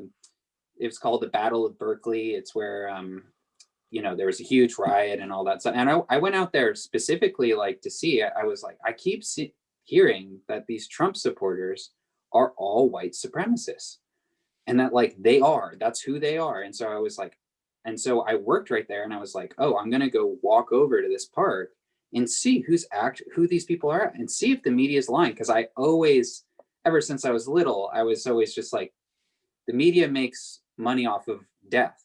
That's how it's perverse. And so I went there, and it was just completely the opposite of that. And then that was a really profound moment in my life, because I saw young people, I saw a young, he looked, like an Indian American kid who was probably 80 pounds. He had a MAGA hat on and just getting stomped on. I saw a middle-aged man who was waving an American flag get beat till he was bloody. And I didn't see any media around till it ended. Then ABC came in and they reported that the white supremacists were there and all this stuff. And I'm sitting there, I'm like, and then the cops also just stood there in front of, literally, maybe 50 feet away, while people are getting stomped on. And I was just like, this is completely the opposite of what they've been saying. And then I've been using this time to read a lot, and specifically about the Soviet Union. And the history of our media with the Soviet Union is absolutely despicable. Walter Duranty, and it's inexcusable what they have perpetrated in the past. And so I now can't even listen to conservative arguments. I always tell my wife, it's like I turn on YouTube or whatever, and I'll be following a bunch of conservatives, and it's like, can you believe that the media lied? I really, can you believe they covered up, these concentration camps in China? It's like, Yes, they've been literally doing that the whole entire time. You know, why do you give them any respect at all? You know, their history is a bloody one. It's a very bloody, sick, um, or you know, I was researching Ted Turner. If you ever like, I mean, you just researching Ted Turner, the man who created the daily news cycle. Yeah. I mean, he is one of the most sick people. You know, he's talking about depopulation, how you shouldn't, how we should have a one child policy, and then he has 5 children. I mean, he's the definition of a hypocrite who wants to control the world. You know what I mean? And sell debt. I think he was pretty open about that. He's like, we just sell fear. We sell fear every day. And I'm like, okay. Is that what he So, said? yeah, I think in an interview in the 80s. And then he was kind of like an environmental fascist. That's how I would describe his views. He went to North Korea in the 2000s, and he was like, I didn't see anything bad there. It seemed like stuff was working out, you know? Okay. They always have a soft spot in their heart for totalitarianism, you know, and that's inexcusable to me. It's just simple as that. So, Well, we've talked about 2 institutions that are, I mean, media is deeply important for a kind of public sense making. yeah. And, you know, I was also a little struck by, you know, COVID, let's say, versus heart disease, and, you know, the hard-won sobriety with which you approach the medical establishment. And, you know, my experience of both doctors that I know personally and journalists that I know personally, Yeah. you know, we don't want to get too Rousseauian here and just imagine, well, it's the institution that sort of corrupts them. But, Mm. you know, it's so here we have two institutions that we need. And of course, as a pastor, I get to hear a lot of the ways that churches and religious institutions have harmed people. Oh Yet yeah. at the same time, we need these Yeah. institutions. I mean, it's not the case for you that, okay, you've had this horrible experience with the medical regime that you no longer are, you know, place yourself in their hands. You continue to do so. And you have to. Yeah. You know, it's where, and in any, you know, and the media is an attempt to gain information, and you cannot gain information from human beings without also having perspective right along with it, because that's the Sure. only way we can have information is via perspective. And these things, if they're going to be, I mean, especially before YouTube or social media, which have its own issues, you know, it's just that, you know, it feels maybe a little bit you know, vindicating for a Calvinist, but it seems like we know we need these things. We know we need assistance in terms of our health. There is technology, and there are things that can help. There is wisdom to be gained. We know we need information from the outside world. I knew, you know, nothing of this, you know, Battle of Berkeley. And obviously, because, you know, I have, you know, something of a relationship with you, when you tell me about it, you know, the relationship that I have with you sort of says, okay, well, I trust what you have to say, because just in terms of our relationship, you'd have no reason to lie to me. You know, Right. you're not making money off of this and all of that. So, Yeah. so where do we turn? What do we do? And again, I mean, what I appreciate about you in this is, I mean, it'd be one thing to say, to have relatively healthy people say, well, I never go to the doctor. Oh, okay. Well, you're Right. relatively healthy, and and my experience, because there's lots of people who don't go to the doctor, and my experience with them is that they don't go to the doctor for 20, 30, 40 years, and then they have a heart attack or a stroke, or they discover they have diabetes, or something that just basically, as we age, the cumulative things build up, and then one of their systems is now at risk and in crisis, and now suddenly they're over at the doctor, or they're in the hospital, or they're in a convalescent home, or on and on and on and on. So you're in the position where, on one hand, you have good reason to be skeptical about the innocence and omniscience of these institutions. At the same time, you can't live without them. Yeah. So how do you navigate that? God. We'll say more. I don't know. That's the only thing I can rely on. Okay. I mean, that's the only thing that's been with me in these moments. Literally, like when I have these seizures, like I've been trying to kind of gain some meaning from them, because I feel like it's been going on for so long that I'm being tested and I have to learn from them. And what's strange about them is when I go into them, I feel this presence like immediately that I didn't feel before, that like God is next to me. In a very, like, I've been reading Dallas Willard, and in that kind of way, in the atmosphere, it's like the presence is palpable. It's right next to me. It's with me. And it's not a, hey, this is going to be easy, or you're going to get through this, or you're not going to die. It's just like, oh, he's here. Oh, okay. And it's at your worst moment. And so it's very strange, because it's kind of confirming his existence, because there's no reason that I should feel any type of security or comfort within those times. But then what's really strange is it ends, and I become weak for about like 1 to 3 days. And it's, I feel, not a lot of coordination when I walk. I can't talk great, things like that. And I feel so weak. And I don't feel him at all. Like, I feel like I would do anything to feel better. It's like almost the worst side of myself. Like, oh man, I would claw someone to death just to feel better for an hour. And so I'm starting to use those experiences. I'm now more concerned with that weakness. And,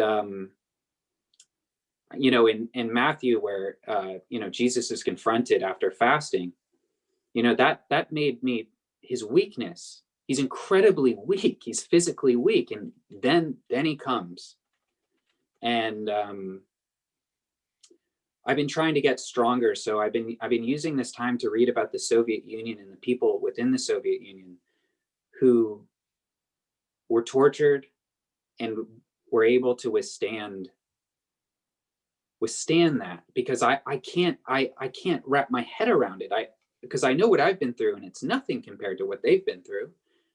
And so I'm like, I got to learn from these people, so when it comes my time, I can stand up a little bit more. Mm-hmm. I can redo the experience in a sense. Now, from like I said, it's probably been a couple of years since we spoke last. Yeah. What has your religious or spiritual journey been like over the last couple of years? Because I recall, I didn't go back and watch our conversation, but I recall what you just said to me now isn't something that you would have said to me a couple of years ago. No, well, I'm in such a weird position, because I've been trying to go to church for three years. I can't get in a car. I can't drive more than 5 or 10 minutes. And so it's like, and I have like some Black Lives Matter church next to me or whatever. And I'm just not interested, I don't want to talk about politics. And so I think and then I got so deep into theology. I mean, that got really just confusing, because I'm like, who's right here? Who the hell is right here? And then I got one side of me, my grandmother was a Baptist. And so a part of me is like, oh, she, maybe that's, this kind of Southern, kind of thing. And then I have, my grandfather was Greek.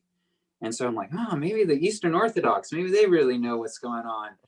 You know, and I guess I'm trying to connect to those, because I never really got any of that from my past. They died when I was young, and my father's kind of the same way. He's like, he's been to all these churches. He goes, I'm not very religious. I'm like, you get up in the morning and read the Bible and like pray.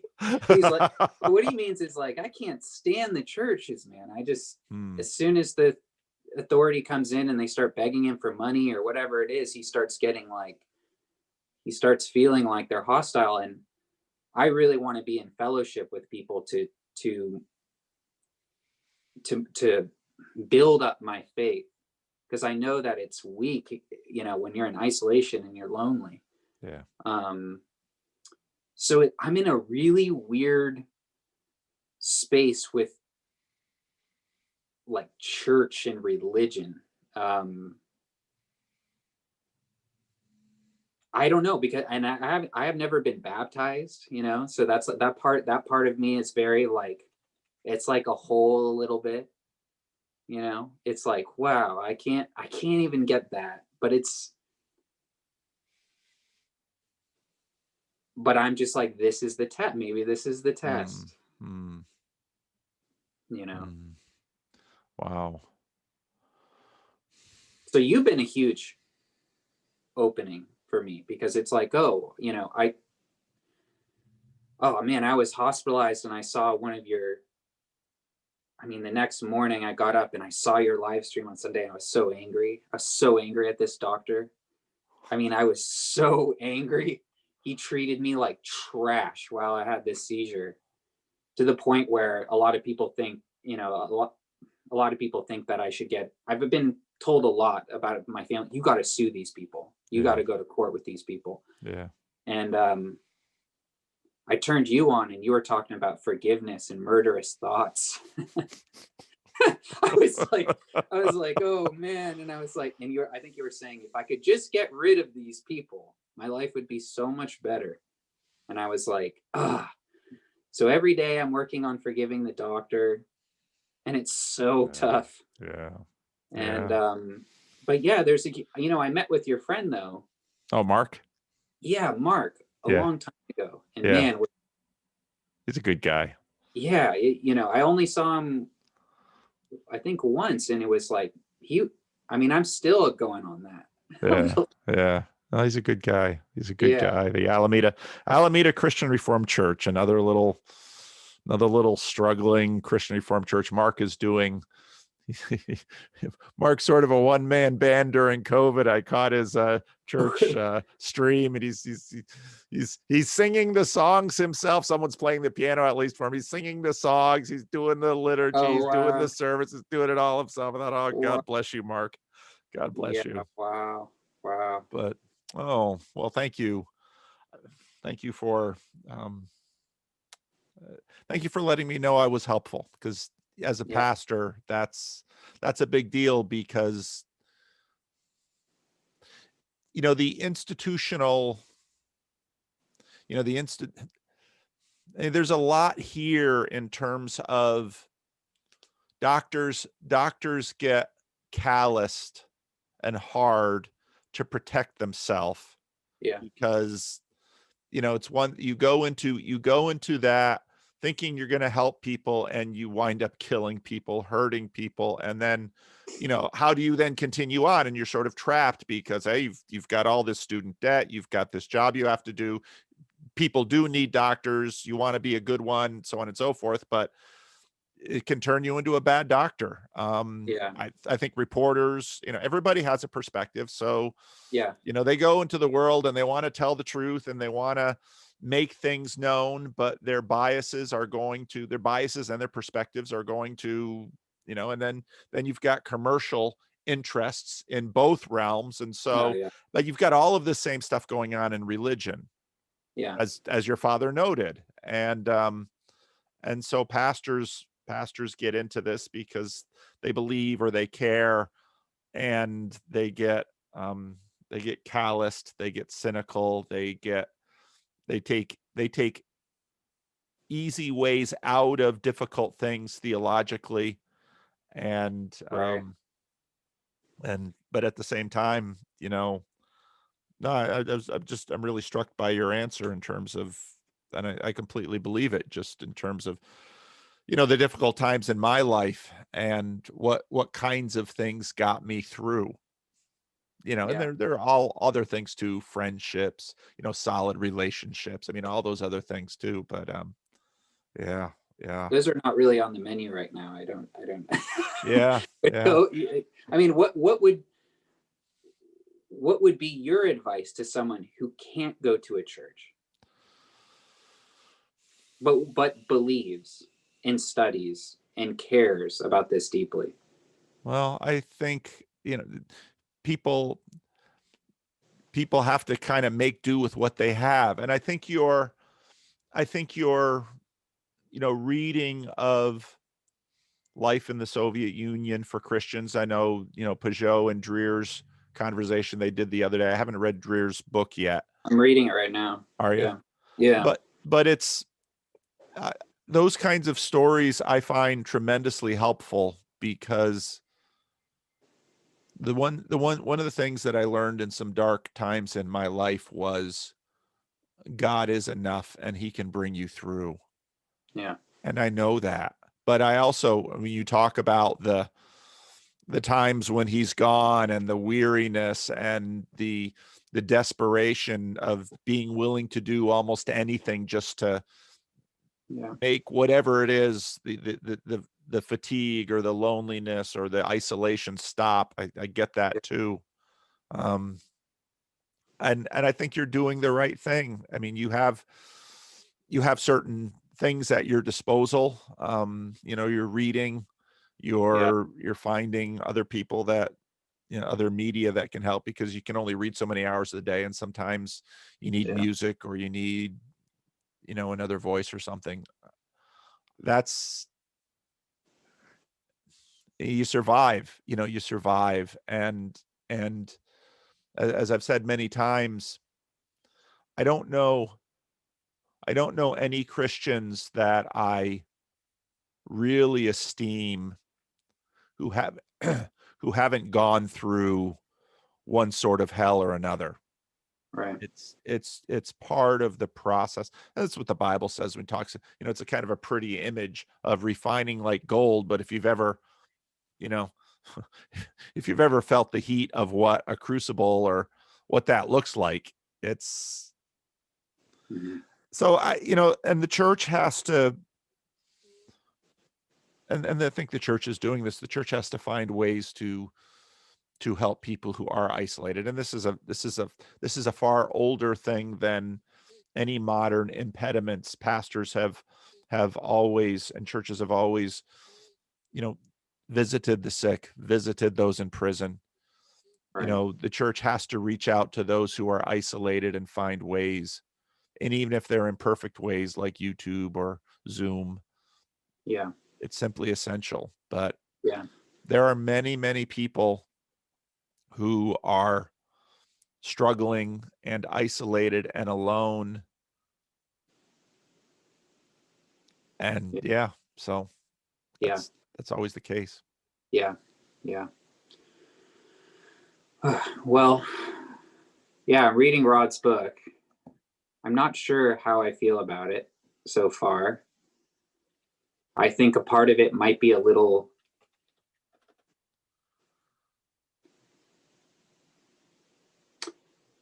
I understand what he's trying to do and the people he's trying to warn, and I think it's very probably warranted. What's going on, but I also I think we have to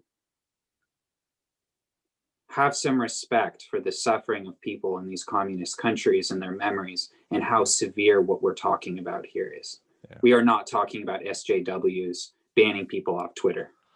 This is very profound stuff. Yeah. I mean, the levels of hell that something like the Soviet Union. The more that I read, I can't fathom the. I read this book. I got it right here. I don't know if you've ever heard The Hope Against Hope. No. Have you ever? No. I just get this book if you can. Hope Against Hope. Hold it up again. Yeah. Nadezhda Yeah. Mandelstam. Okay, tell me about it. So she is the wife of a poet named Osip Mandelstam, who is considered like one of Russia's greatest poets. And he was put in a gulag and died there. And this is the story of her living in exile with her husband. And she memorized his poetry because it was illegal. He wrote a poem about Stalin, and that's what sealed his fate. And she basically took it upon herself to run from the secret police and to memorize and to hide manuscripts of all of his work. And I think only till this was in the, they had a relationship in the 20s. He got sentenced in the mid 30s. And I think by the mid 50s, right after Stalin's death, then she was allowed a permit to live in Moscow. She never did one thing. She didn't have a charge or anything. She was running for, every couple days, you know what I mean? Very serious stuff. And what's amazing about this book, it's one of the most real books. It's been pretty life-changing for me. I told my wife, if I have a daughter, I want her to have that name or that middle name. That's how important she's been. Wow. And she explains the hell that they're living in. Not only just gulags and Secret Service policemen every second of every day, but what's really strange about it is that there is no one to trust. Everyone is against you. Everyone is willing to destroy you for your apartment or some bread or some sugar, milk, for their reputation. And you go, wow, these socialists, man, they were more competitive than any, Henry Ford character. You can imagine they would do anything. And Osip, her husband, is kind of this light. He's just like, I don't care. I can only live in the truth, and get ready. We're gonna die. You know what I mean? But one thing she says that I've never heard before is she talked about divorce, cancer, and all this stuff. And she's explaining how her friend died from cancer. And she goes, oh yeah, he was lucky because he died in 1928 or whatever, and died in bed with his family around him. And he didn't see the horrors that were about to come. He saw some of it, but he didn't see everyone be taken away. And she said, me and Osip would sit around and we would kind of opine. We would say, like, we wish for cancer. Wow. We wish for divorce. We wish for affairs, because those are natural things that occur in the world. Wow. And what's the reality of our world is executions and torture. And I had never, most things that you read, they're kind of like, oh, getting sick is the worst thing that can happen to you. Yeah. And she was like, nope, I know how far hell actually goes down. And it goes so far down that you'll be just hoping you have cancer instead of this. Yeah. And so I've been really trying to hold on to people like her and him. And I've kind of gained a new conviction about, I don't know where it came from, but lately I've been very emotional about genocide. So I started donating to a charity that helps North Koreans get out. I've been reading more about what's going on in China. And it just, I just feel very drawn to that, right now. Wow. Wow. And I knew that one thing that during cancer that really I hated was I would talk to people and they would say, this is a little tough for me to talk about, or, I don't know, I can't. And I would sit there and I go, you think it's not tough for me? What gives you the right to not talk about death or illness when you're not even sick? Yeah. You can't even talk about something.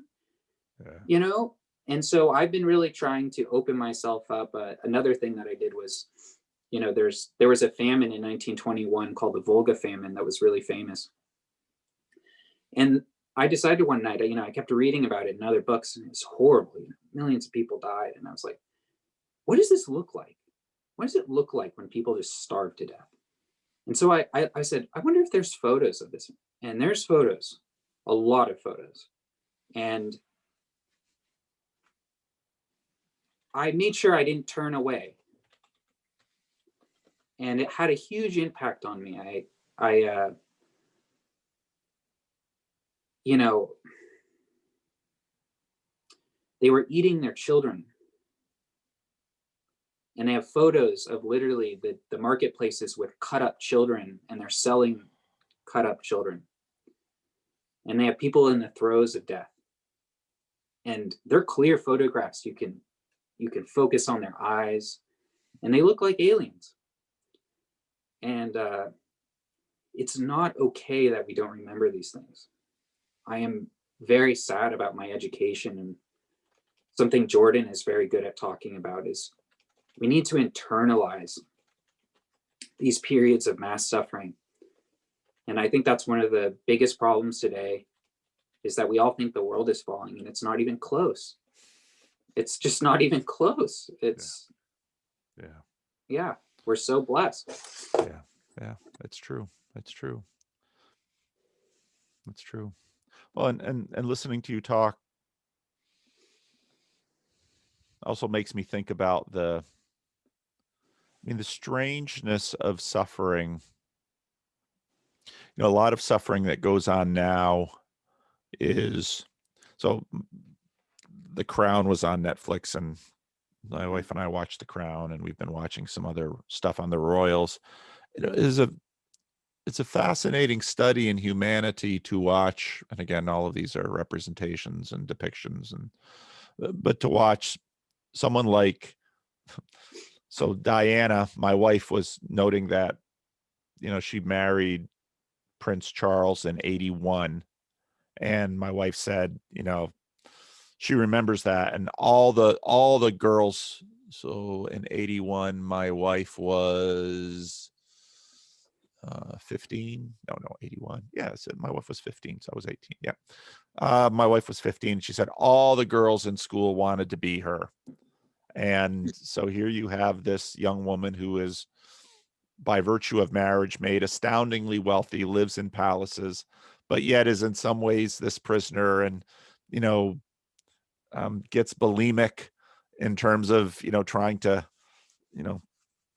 binge and purge. And it's like, this should be the most privileged, fortunate person on one of the most privileged, fortunate persons on the face of the earth, and she can't stand herself or her situation, almost to the point of suicide.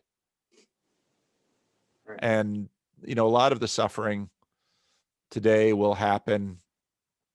Children also watched Hillbilly Elegy, and the reviews of the movie, weren't that great. And I can, part of me can understand that.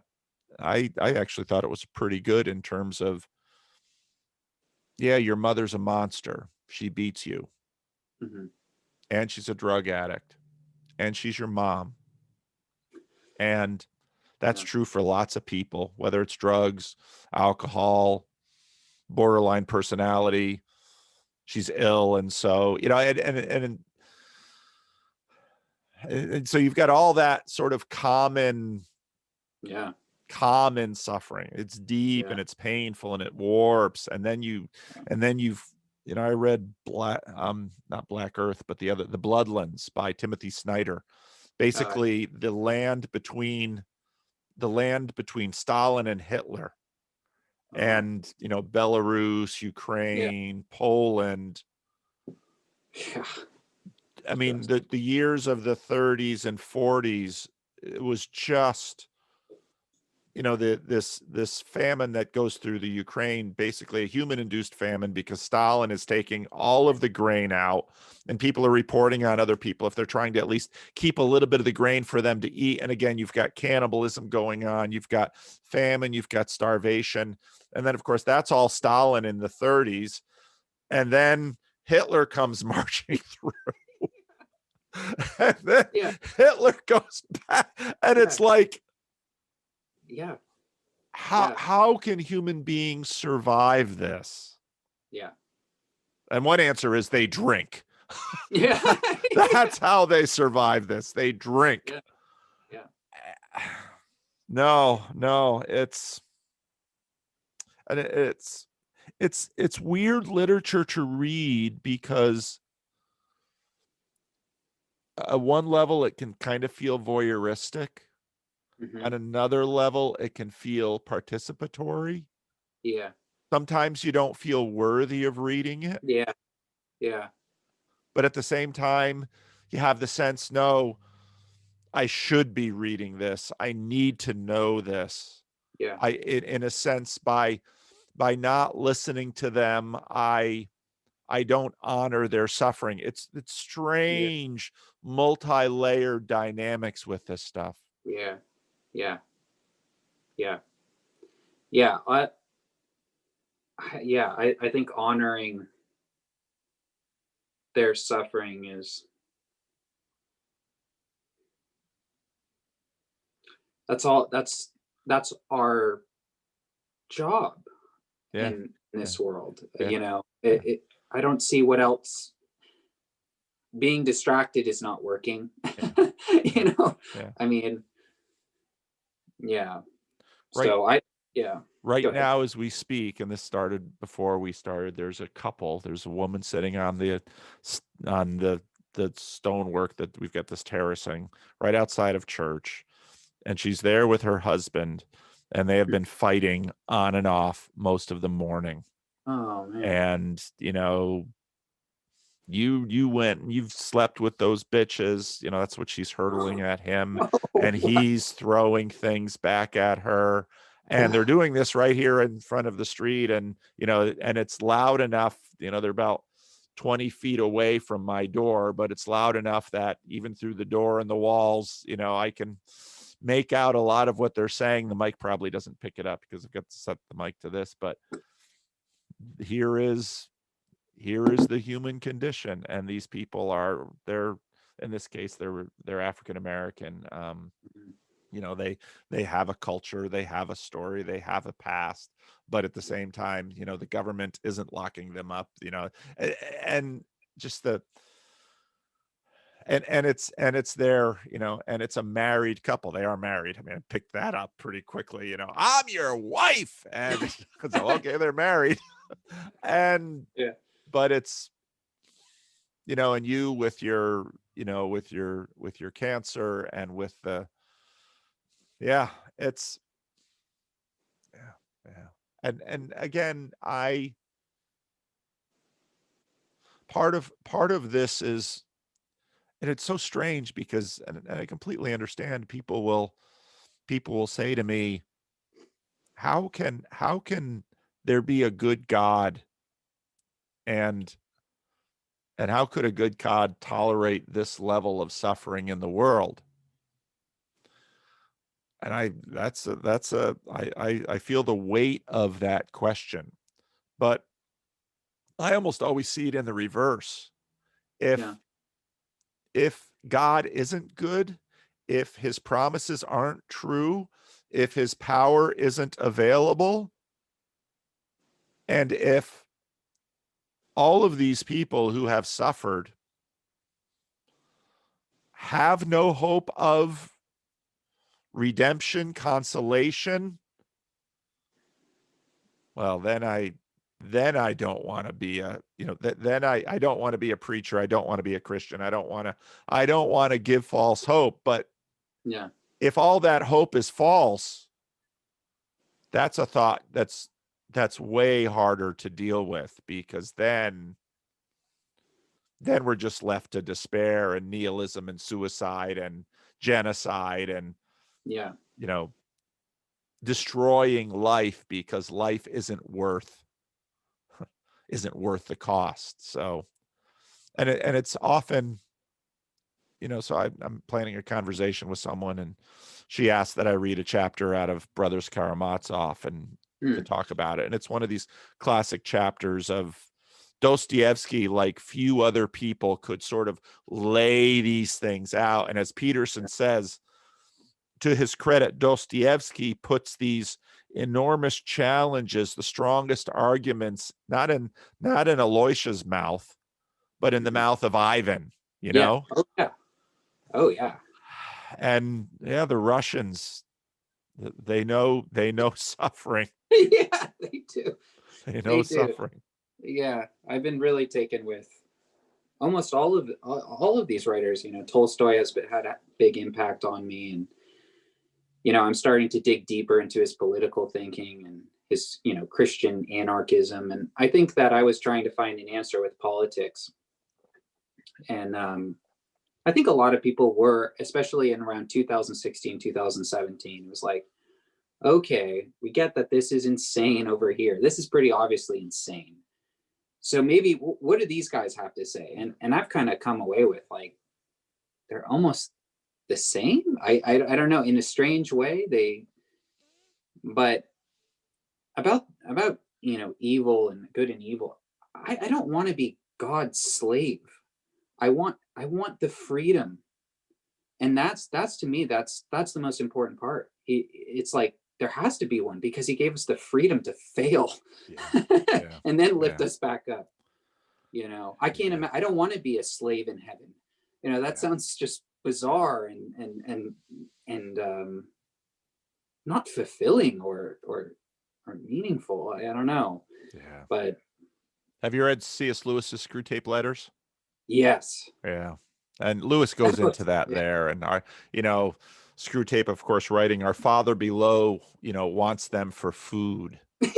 But the horrible truth is that, him above wants them for sons. And, and I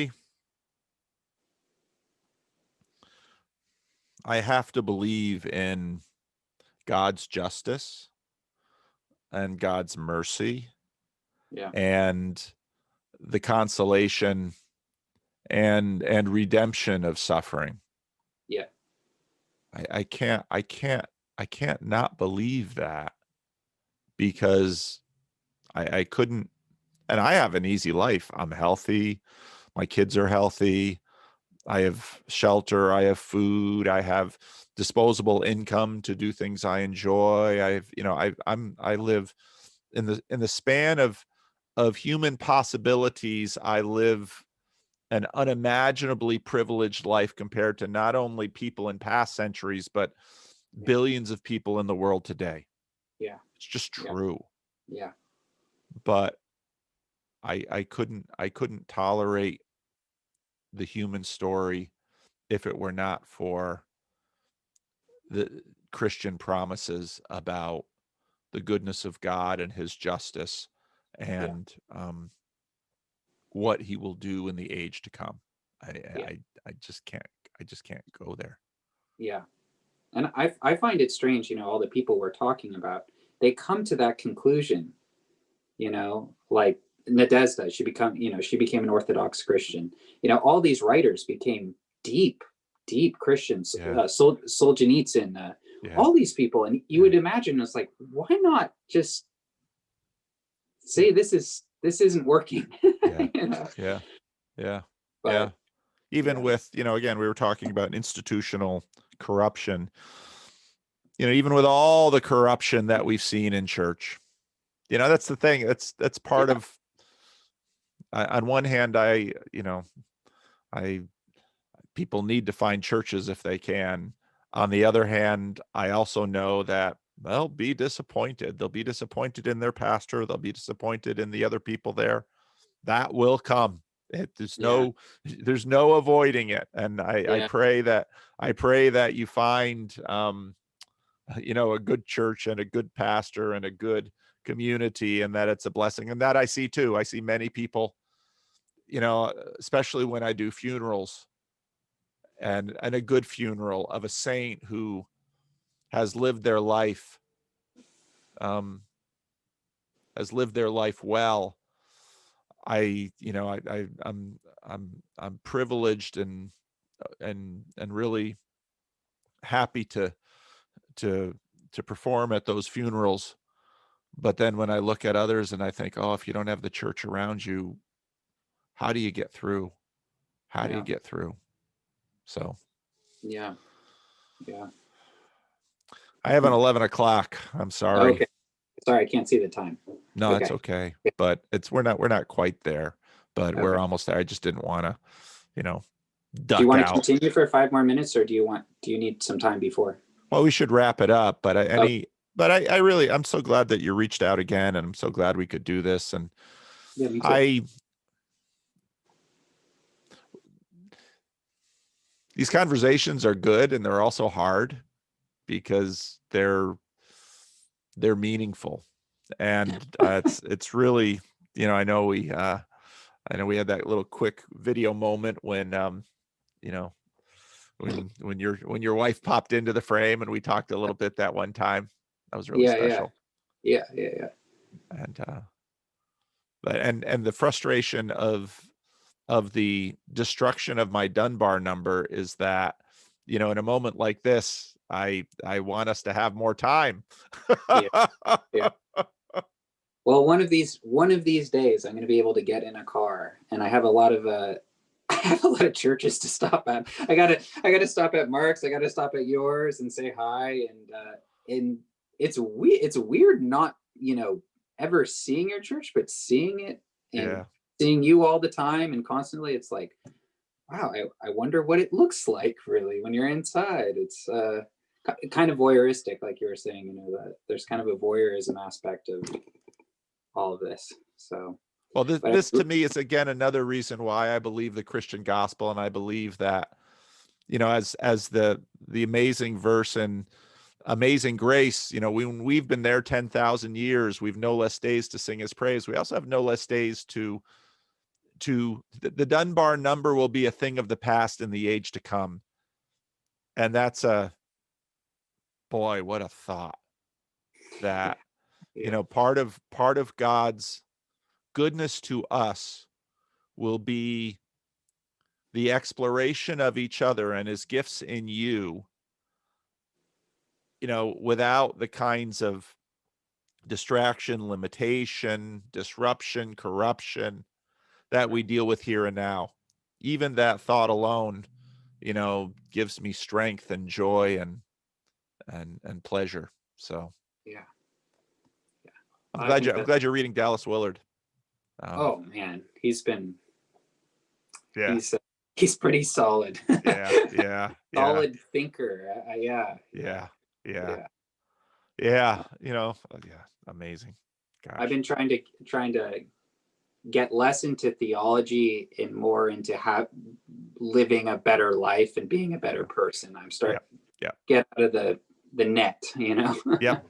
Get the practices. And that's something I remind people. Part of the problem is that we're talking on Zoom, we're using words, we're looking at screens, and we tend to fixate on that. But this should be in the service of real living, not doing this.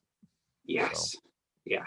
And it's something that you've been, obviously you've been deprived of, but it sounds like you haven't wasted your sufferings, and that's good. I hope not. I haven't gone insane yet, so that's a plus. I think you're growing saner, even as we meet in this way. So good. I'm glad to hear that. I can see that actually. It's like, when you see a kid and you only see a kid when it's your kids, you don't see them change because you see them every day. But when you see other people's kids after a few months or years, and you say, oh, wow, they've grown. I can see that in you.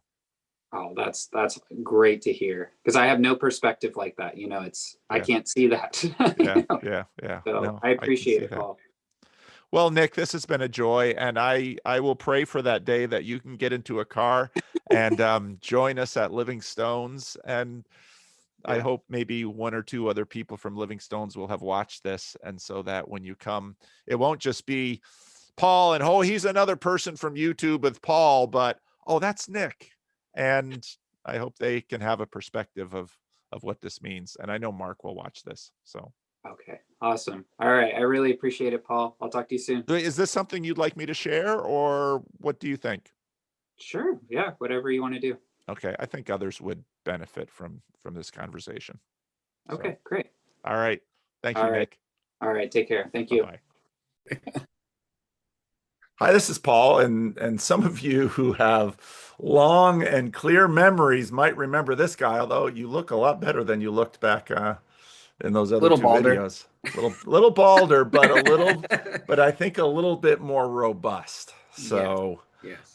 Nick, I had a Nick, you were early. That was, I don't remember what year, 2018 or 2019 that we talked. Yeah, it was like 4 or 5 years ago. Yeah. Yeah. And you had, just to kind of bring people up to date and refresh me as well, you had some pretty serious medical things that you were dealing with. You were living in the Bay Area, right? Yeah. Okay. Mhm. So Yeah. what was going on health-wise for you then? I got cancer at 28, and it was lymphoma. It was stage 4, and it went really poorly. The treatment went extremely poorly, very, very unusual. Um, so unusual that I went to UCSF in San Francisco, which is a top tier hospital, and they had to study what was going on. That it was that bizarre. So when I when I contacted you, there's going to be some cat. That's okay. Yeah. Actually, in one of I have council meetings, and regularly the cat just walks in front of people's videos. So Yeah. I don't know what about the cat makes it think that I like walking in front of the camera. I know. So. Always when you have something important. Um, well, so yeah, so I talked to you about that in the early videos, and I developed a seizure condition from the chemotherapy, and then I almost died during the chemotherapy, and I'm cancer free, thank God. Like that, it worked, but it almost took me out the treatment itself. So, and then I went through. They put me on all types of drugs after that, and that caused even more seizures. Um, so that basically didn't allow me to go outside or have any social interaction. That's right.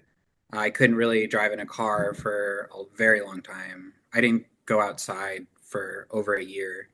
But I feel like I started. I'm just starting now. It's been about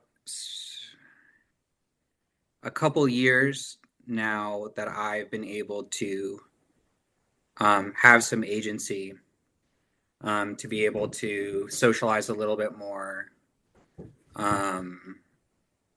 But that was, how many years is that? It was Yeah. about 6 years um, in isolation, I would Wow. say. Yeah, other than my wife. Yeah, and you're a young man, so I mean, this is a significant percentage of your life. Huge chunk. Yeah. Yeah. Yeah. Now, I didn't review our first conversation, so Mm. I'm working just from recollection. You had some experiences, or Yeah. Yeah. Yeah. Um, if people are interested, they should go watch it because I was much more in a much more fragile kind of. I re-listened to it just recently, and it was just such a trip to listen to that. But I was hospitalized many, many, many times, um, and so at one point when there was 2 times that I got the closest to death, but there was one time where after a chemo infusion, I lost consciousness, and uh, I was very close to dying, and then I went into these tremors and all this stuff, and I was put in the emergency hospital, and I basically saw, I it's weird. I don't like talking about it anymore, not as an emotional thing, Yeah. but I'm just like, stuff happens, like, but angels, and That's right. there was sightings of demons and angels, and not um they were not somewhere else. Yeah. They were tied with the physical world, and and so that kind of led me. I always believed in God. I've never had an atheist phase. I have no interest, but this led me into complete kind of catastrophic fear, that I was being taken down to hell, and that I was saved by this angel that came in the image of a group of Indians on these beautiful horses, with a torch. Yep. And so that there was actually way worse thing. I mean, not worse things, but things kept getting bad. It's not like that was like the end of it and it was like, okay, now it's over. It was like, I think I got hospitalized. I was hospitalized 7 more times after that. So I had to get used to just being thrown on a gurney, the paramedics coming, okay, Nick's got to go to the emergency hospital, getting just people, nurses literally making fun of you because they think you're disabled. Really? Yeah. So then you have to, when you can't speak and you're slurring and you're literally delirious, and then you have to you got to square up to them. Yeah. So you're like fighting in this, like, it's like, we used to say, it's like getting raped in a fun house. Like, that's how it is. It's like, how much more traumatic can we make this? Well, let's put you on drugs. Let's put mirrors all around. Let's make this torturous. And and then that was at the same time, Jordan was going through his benzo thing, and they put me on benzos, and That's I was right. going through the same thing at the same time. That's So right. so That's weird. right. So Wow. yeah. But that's a while ago now. Yes.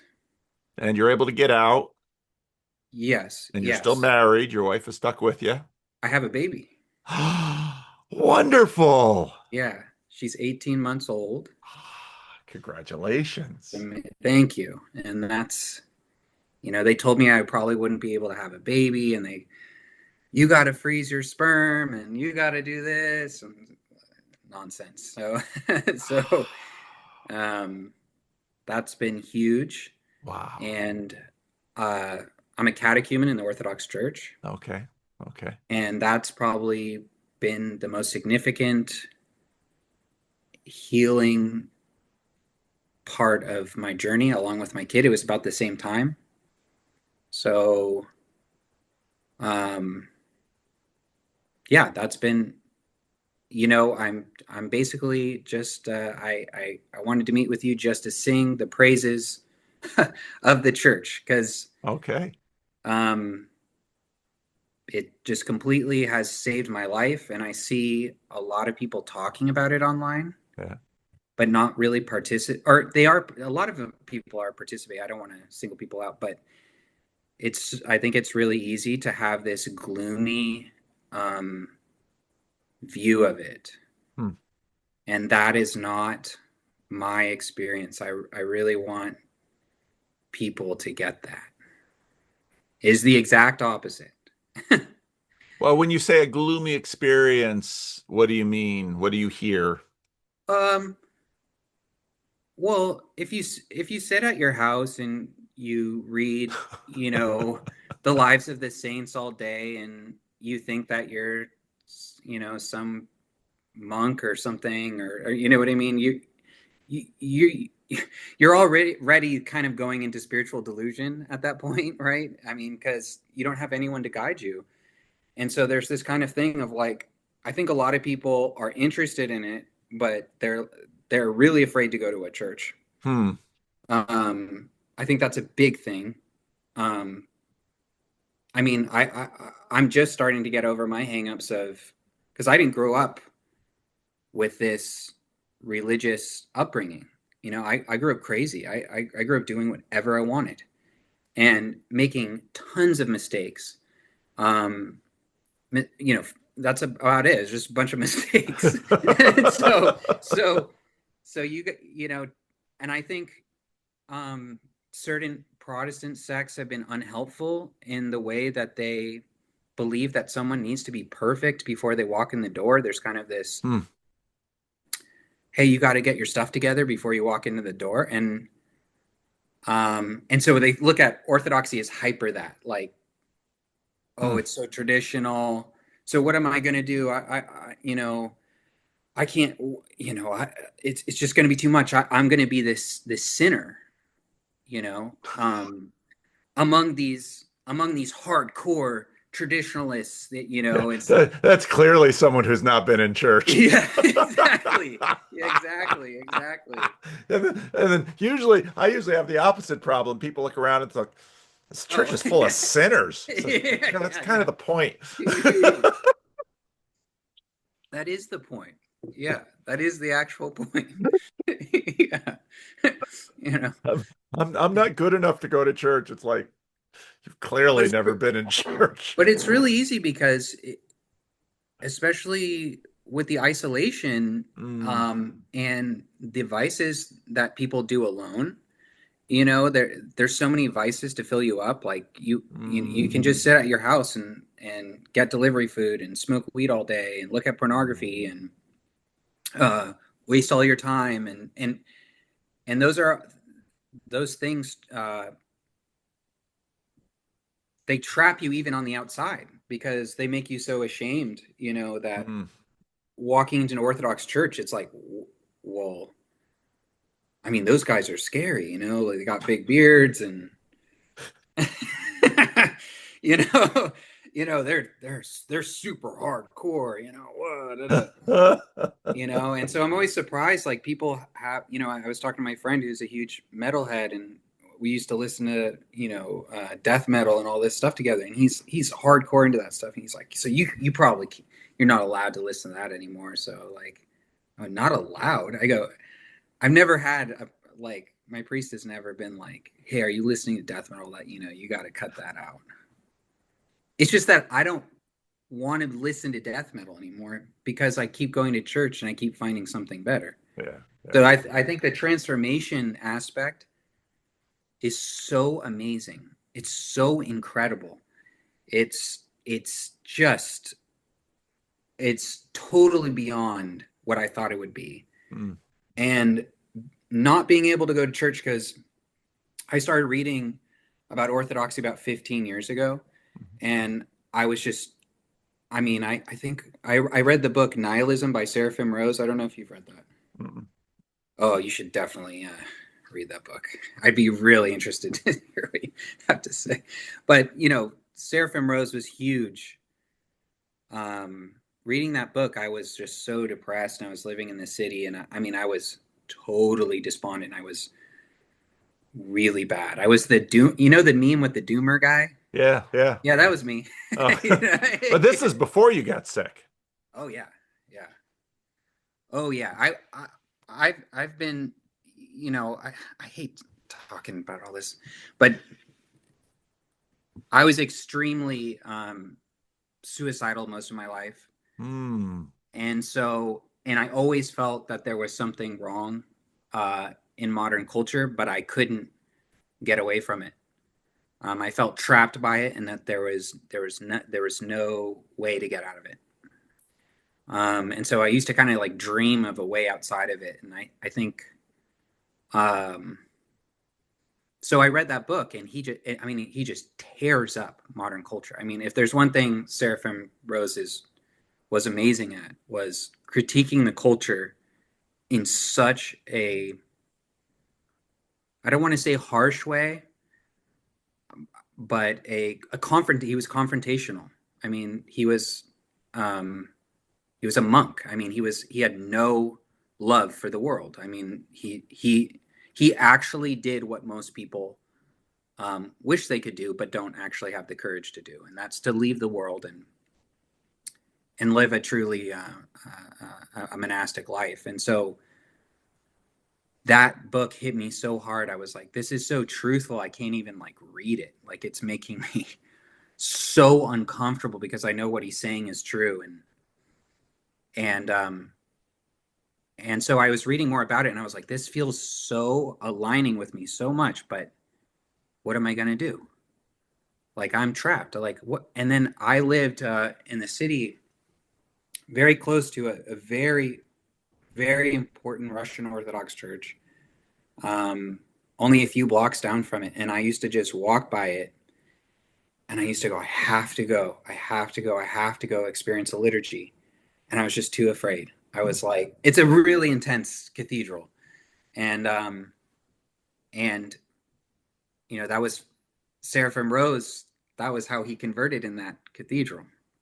So like, there was all these connections that I didn't understand what were happening. And his bookstore was across the street. So I probably walked by the old, you know, so the whole thing was just this weird, but I was like, you know, I'm not Russian. These people are going to look at me like I'm crazy. I'm not smart enough for this. I mean, I think Seraphim Rose, most people acknowledge he was basically a genius. And so I was just, I couldn't walk in. I was like, everyone's going to look at me weird. So I was just in this terrible state, and I read more about it. And then I just, it was weird. It was like sat on the back burner. I was like, I know it's the truth, but what am I supposed to do? I have to give up like everything I think, you know, all my friends, I mean, they're going to think I'm nuts because I didn't grow up with any religious people, none. And then when I got sick and after I got out of the hospital and the treatment was done, I started really diving. I was like, okay, I have to figure out what I saw. I have to figure out what is going on with, is hell real? Is this, you know, what's going on here? What the problem of evil? This is super important now because I can't even exist. I can't go another day believing and just letting it go on the back burner. So I started reading way more about Orthodoxy. I started reading about Calvinism, just the Protestant religion in general. I started reading the Bible, and I kept feeling like, okay, Orthodoxy is true. And my dad was baptized Greek Orthodox, but he's not a practicing. He's not in good standing with the church. He has more of a Protestant mindset. He doesn't go to church, and I read you know, The Orthodox Church by Timothy Ware, which was a huge book, and a few other ones. And then I read Seraphim Rose's book, Orthodoxy and the Religions of the Future, which to me was just, it was so overwhelming because I had engaged in all these Buddhist practices and Hindu practices, and he just destroys them. I mean, he just is like, what have you done to your birthright, you know? And so I was like, I know this is true. So I was like, I got to go to this liturgy. Like, I got to see this. What is this about? Like, what are they talking about? But I couldn't go anywhere. So I used to watch them on TV, and I would watch pastors on YouTube all day and listen to their sermons and all this stuff. I was like, when I get ready, I'm going to go to these churches. I'm going to go to these churches. And I went to one Lutheran church, and I got so sick with my mom in the first 10 minutes. We had to leave. And that was super embarrassing because everybody was like, what the heck is going on? And they had locked the doors because I think because of shootings and stuff. So it was like a whole thing. So like, and I was like, I just gave up. I was like, this is never going to happen. So, you know, I kind of got in this mindset of, if I go to hell, I have to be in the position to just say, if that's what God has decreed for the end of my life, then that must be just. Then that's what I must deserve. And I love God enough to respect that decision. But but there's nothing I can do. I've given up on this, and I'm just gonna, go shopping online, watch TV, not care about anything, and like, who knows if this will. And I'll have little moments, of good stuff happening. And then what happened is Sally got pregnant, and it looks like she's really gonna have the baby. And I was like, okay. And then and then I got really sick from COVID, and which is even unusual for me. And I got really sick. I couldn't eat for weeks. I literally could not eat. I couldn't. My throat was so swollen. So I lost like 12 pounds. I could barely drink water, and I had this kind of voice inside me, like I was just sitting there all day, and it was like, you have to live up to your name, And I was like, what the heck does that mean? So my name's Nicholas, So I'm like, what does that mean, And so my middle name is Santos, which means saint. So it's like, oh, that's weird. I've never thought about that, So it's like, well, I was like, there's something about orthodoxy. It's something about orthodoxy. Like I got to go towards it. So I told my wife, I was like, I got to go to an Orthodox church. I have to go. And I don't really care if I have a seizure. Like, I have to go. And we live way farther away. We live way outside the Bay Area. We live way north in Mendocino. Okay. And yeah, that's middle. People don't understand there are nowheres in California. California is like either urban or wilderness. Those are the two things that we have in California. Yes. It's rugged out here. So it's we're in the Redwoods, and there's a church in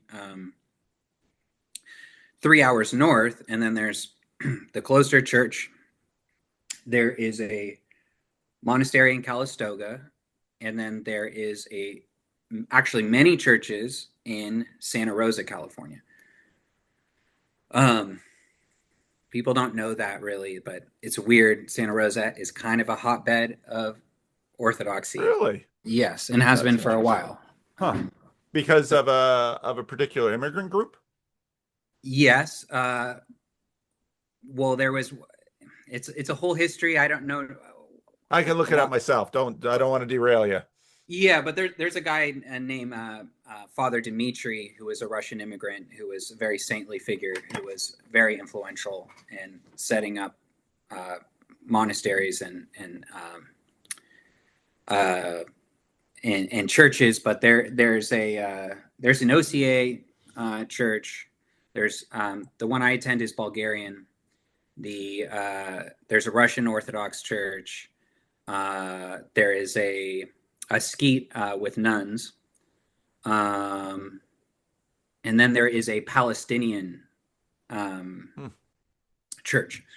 So there's a lot going on there. So I was like, okay, like I got to go do this. I don't really care. And Sally was like, okay, well, call me if you have to go by the side of the road, and then I'll pick you up, because this drive is serious. It's about 2.5 hours. California is a big state, people. Yeah. It's a big state. Yeah. And it's about as windy as you can possibly get. So it's a dangerous drive. Yeah. And so, but I got a hotel room like that. I was very committed. And so I was going to go with my dad, and then he kind of dropped out on me because they had an accident. And, so the next morning I was like, what am I going to do? And, first of all, so I go into town, and I love bookstores, right? So I was like, oh, I want to go to a used bookstore. I'll see if there's any in Santa Rosa. And it says Orthodox Icons and Books. Right. So I'm like, it's called Not of This World Icons. Everyone should go to their website and help them. So I was like, this cannot be. I like actually believe, I was like, there's no way this has anything to do with like Eastern Orthodoxy. Like I was like, this has to be something that is I'm Yeah. not understanding. Yeah. So then I go, and it's this amazing bookstore, Huh. you know, run by a guy from our church named Daniel, who's just a wonderful, wonderful person. And there's a whole story behind the bookstore. It's been there for many, many years, and it's covered in old Death to the World posters and you know, just cool stuff everywhere. And I'm just amazed. I'm like, oh my God. And I haven't been out in the world really. So I'm like, so we strike up a conversation, and we had a great conversation, and he was like, well, you know, I go to the Bulgarian one. And I was like, well, that's weird, you know? And he was like, yeah, you should come to that one. And I was like, huh. And I was like, I don't know anything about the Bulgarians, you know? So the next day, my stepmom has an accident that morning. So they have to go to the emergency hospital. So my dad's like, I can't come. And we were going to go to a Greek church because we're Greek. Yeah. And my dad, that's how my dad thinks. He like can't even understand that there's, Right. he's like, Right. Why would you go to a Bulgarian church? We're Greek. Come on. Yeah, These things matter. yeah.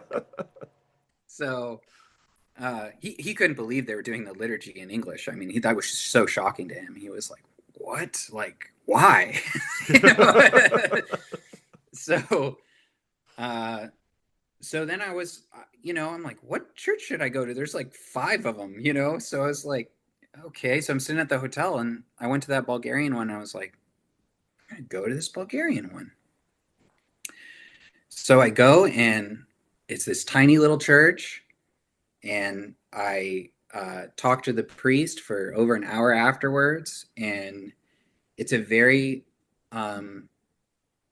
unusual Orthodox church in the fact that it is a community. It is a literal community. It has many, many apartments directly next to the church. It's a part of the property. So they have a church and a parish hall and apartments, and it's been there since the late 80s. And everyone basically lives on site. And there's many priests and there's many deacons for a small church. It's very unusual in that way. And so it's just very it's like a family. It's like when you go there, they're all like one unit. And gosh, the people have been just so helpful from day one. They've helped me more than anyone has ever helped me in my life, other than my wife and my mom. I mean, just immediately. So, and then it's just been this whole transformation which I think is owed to the liturgy itself. I think the liturgy is, I didn't understand that before I went, that the liturgy is just this incredible mystery that has this ability to heal,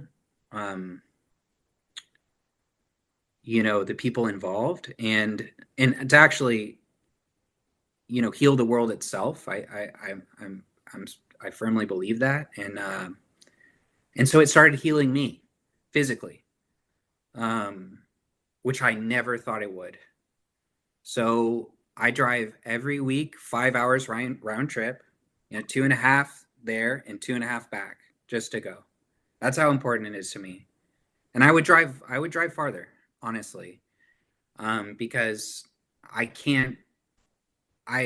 honestly can't give back enough to this church, and to what God has done for me through it. It's just incredible. I never thought it would happen. So yeah, so it's just been a complete change. I mean, so I feel like I have bad days and I mess up all the time, but I honestly, most of the time when I go to the liturgy, I go, I don't deserve this. I don't even deserve to be here. the grace that I get from the liturgy, from the priests, from the deacons, from the parishioners has been the greatest thing I've ever experienced, you know. So I want people to know about that. Not so much, I mean, all the other stuff is super interesting, but it's a place of just total healing that it can't be understood fully, you know. It's so yeah, so that's why I had to contact you. Yeah. Yeah. That's pretty amazing.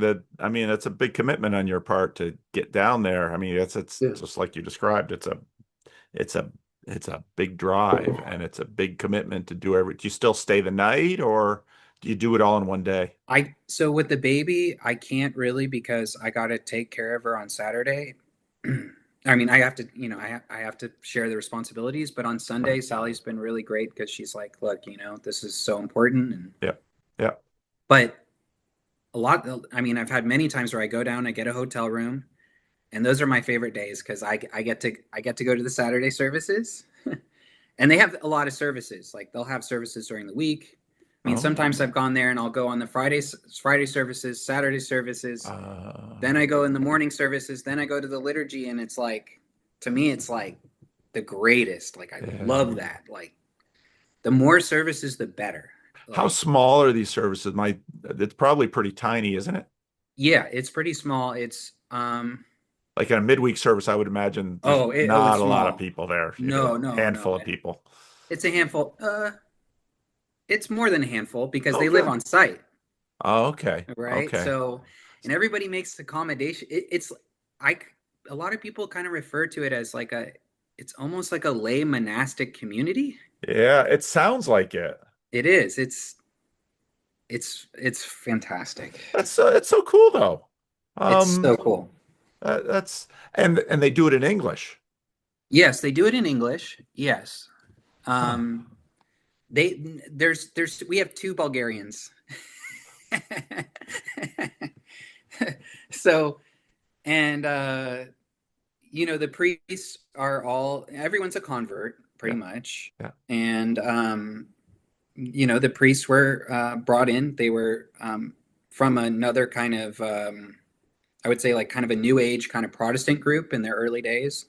And they were, you know, all converted at once, this community into Orthodoxy through, you know, the jurisdiction of the Bulgarian Church, and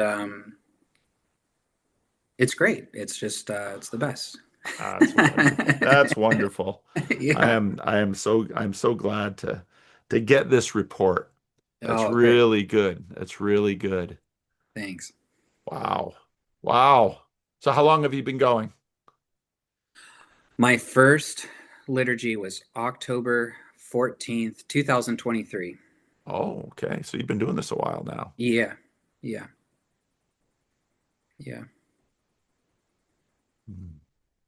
So I've been to a few other. I've been to two monasteries. I've been to a few other churches, but this was just definitely my home base. Wow. Yeah. Wow. Your move way up north, was that to be closer to family or Well, my mom does live up here. okay. It wasn't for that reason, really. It was during COVID. Things were just getting so crazy, Yeah. and I mean, the Marin County. If you're at that time, if you were unvaccinated, it was like Yeah. you couldn't Yeah. go to eat, and you know, so it was starting to get. I know. Probably some people will think this is crazy, but at that time, it was starting to get scary. I Hmm. mean, we were starting to get, you know, scared of people around us and what they were saying and the views that people were having, and we were like, Yeah. gotta get Yeah. out. Yeah. Yeah. Yeah. The Bay Area is a complicated place. There's a lot in that area of the world. And, you know, you've got San Francisco, and, you know, each of those surrounding areas has its own thing. I mean, Marin is just beautiful, but Yeah. it's also super wealthy. Yeah. and can be pretty strange too. I mean, Oh yeah. it's a very unusual part of the world. So Yeah. um, Yeah. So we had to just get out of Dodge. We were just like, okay, we don't really care if we're isolated up here. yep. We just got to get out of here. So, but you know, now Yeah, now you got to drive 2.5 hours each way. So, yeah, like, yeah, yeah. Well, I'm just overjoyed to hear this. I really am. oh, thank you so Um, much. it's such good news, and um, and it is because I've done so many conversations, but it is good to get a report back after years and to get an update and such a happy update, you know, Yeah. you Yeah. know. So Yeah. Oh, great. I don't know if That's there's anything more that you wanted to deliver to me, but I'm sure happy with what you've brought, or if you have any questions or anything else you wanted to do. um I don't know. Well, I don't know. I just saw your I've been watching your videos. I hadn't watched them in a long time, and I saw your conversation with Martin Shaw. Is that Yeah, his? yeah, Yeah. yeah, yeah, And then that rando Orthodox guy who was trying to get more people to yeah, yeah, um yeah. but yeah, I guess I just yeah, wanted to just talk to you about how No, it's good. We don't have incredible to it's do any more. I mean, yeah. that's fine. Yeah.